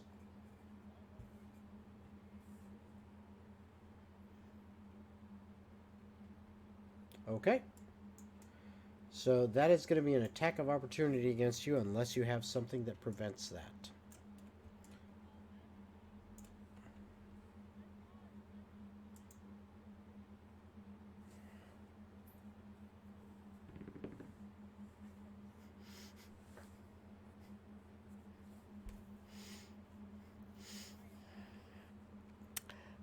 I wouldn't worry about it. I just rolled a nat 1. So he misses you. Honestly, he probably only had to roll a 2 or higher to hit you, but he rolled a nat fucking 1. So, there you go. Mm-hmm.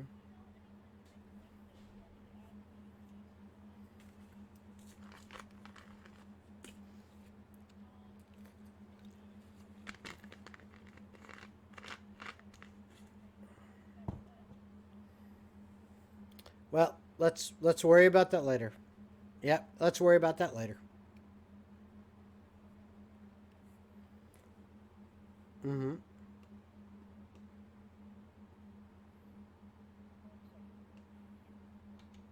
Okay.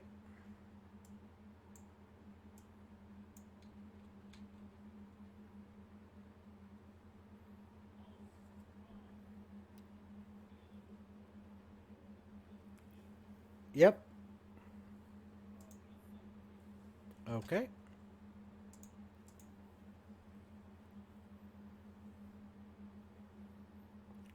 Sounds good.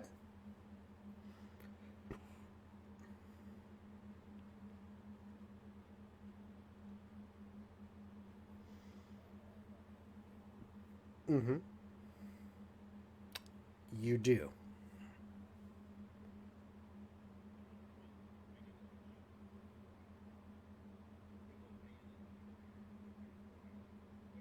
Yeah, it's a flat roll for you.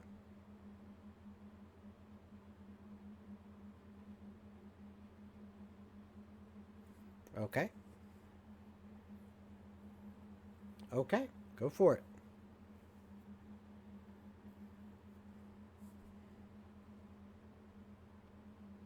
That will hit.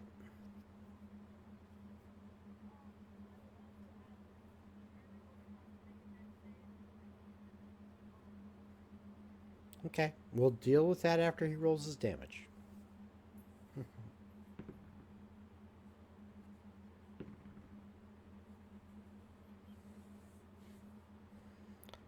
Okay.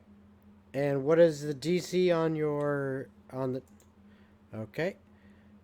So he uses his last legendary resistance to save against that.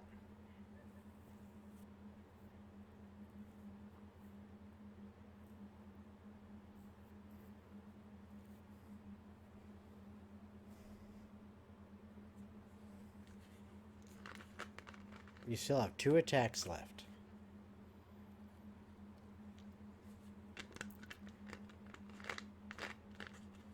That hits.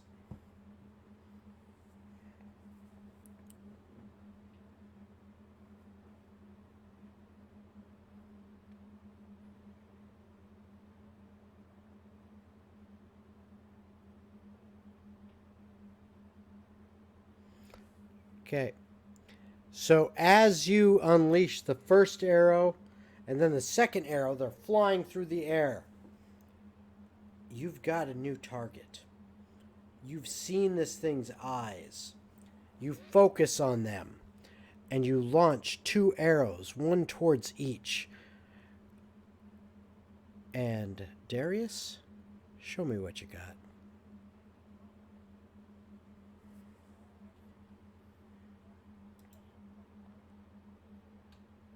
All right. So the third arrow flies as well. Describe what happens, sir.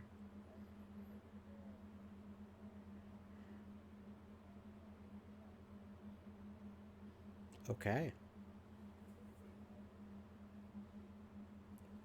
And as it does such, the first arrow impacts its right eye, damn near exploding it. The second arrow slides right through the pupil of its left eye, with the third arrow going right through the shaft of the second, forcing it apart, causing its left eye to explode outward, and the entire left half of its face blows off. The creature begins to wobble back and forth, stumbling, and finally falls down dead. The crowd goes absolutely wild, screaming and cheering for all of you.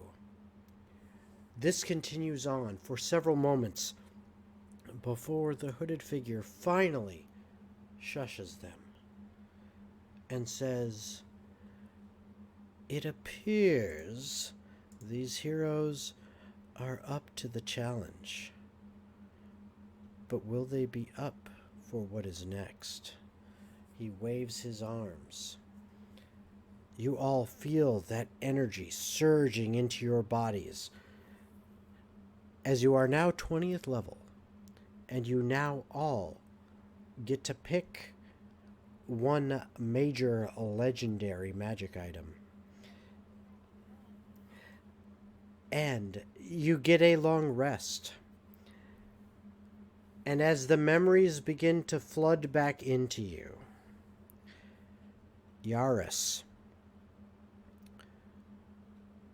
you see the creature you made a deal with, a red dragon.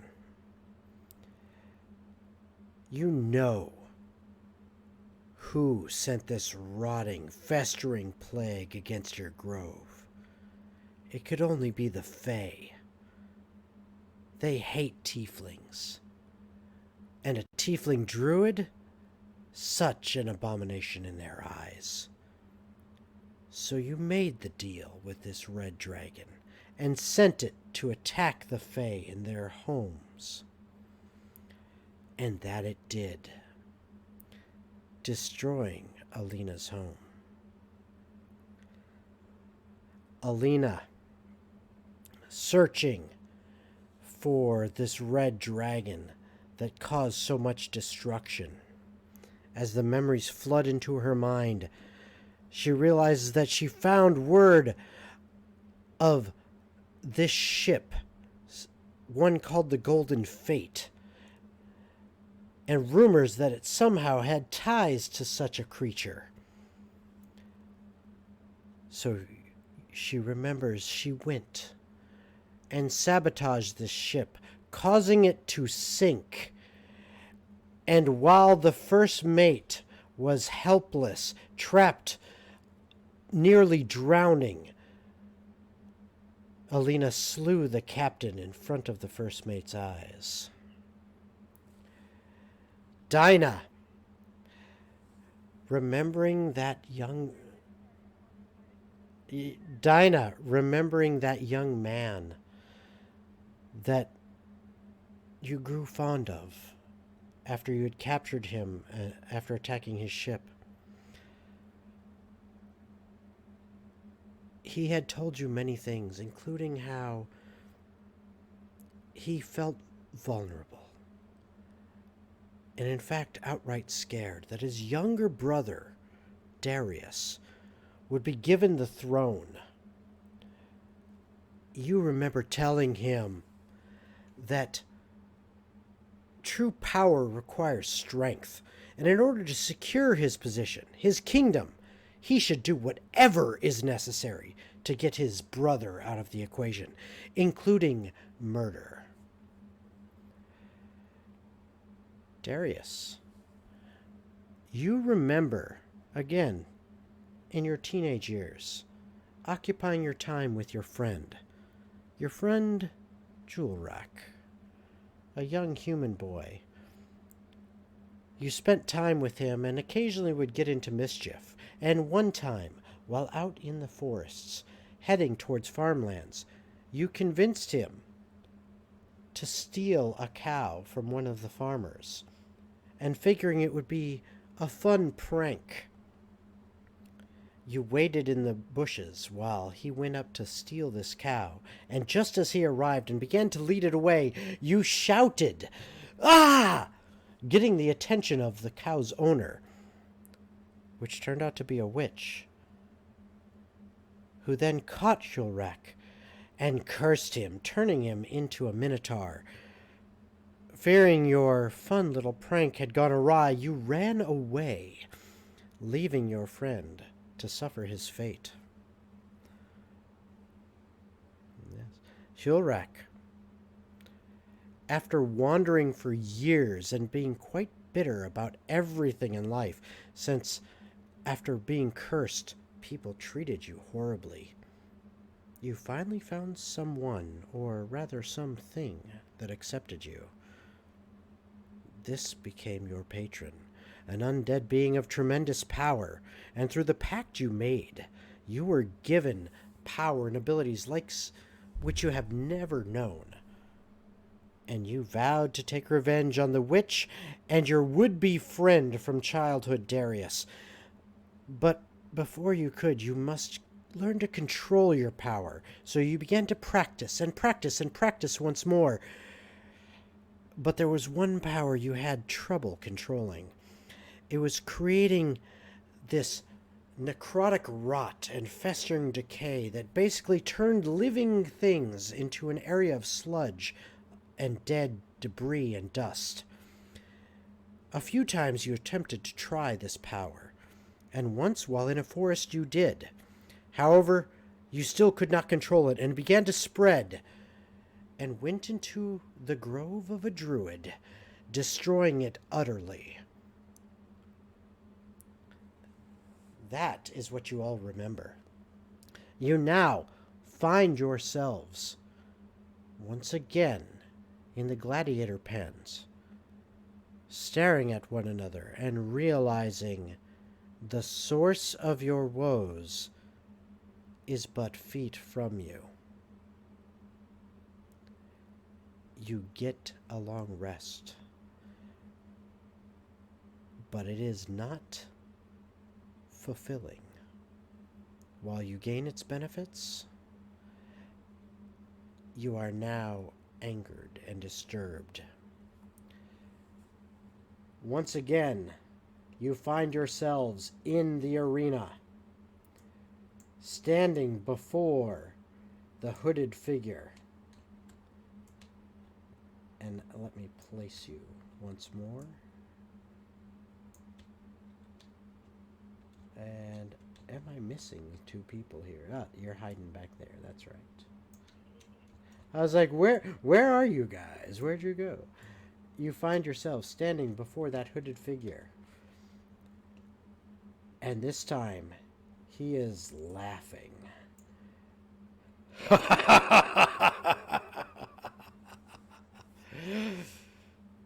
And now you see the truth. The truth of why you're all here. Settling a score. You've made it this far. But will you seek the ultimate prize? Will you have your revenge? Will you have your life? Or will you perish here? I guess it's time we shall see. And with that, we will take a short break again so that the characters may level themselves up to level 20. And during this, I will actually be taking over Alina. You don't. I wasn't sure if everyone is going to have the energy. So, what we will do instead. Okay. Again, next week, I think we are not going to have a game due to life events and everything. However, the week after, we will try to run the game, even though I'm out of town, and we will have the final events of this arena. And that is a good way to wrap it up. One final event. Arena Fight for Your Life Arena Part 3, where all of the players and the characters will now square off against one another. And we'll see who is the last to survive at 20th level. So, thank you everyone for watching, for sticking with us. We hope you enjoyed it. I know this was a kind of a long night. We started later than normal. We started at 8 and we went for almost a full 4 hours here in order to get through this far. Next week again, we won't be having anything going on next week due to me being out of town to work, but the week after that, we will see about wrapping up this arena. It may be a little bit shorter since it'll just be one major battle, but I think it'll be fun, and hopefully we'll actually have everyone here so that we can have all of the players going against each other in a 20th level character battle arena. We'll see. It'll be kind of fun, I think. So, thank you everyone for joining us, and we'll see you next time. Bye, everybody.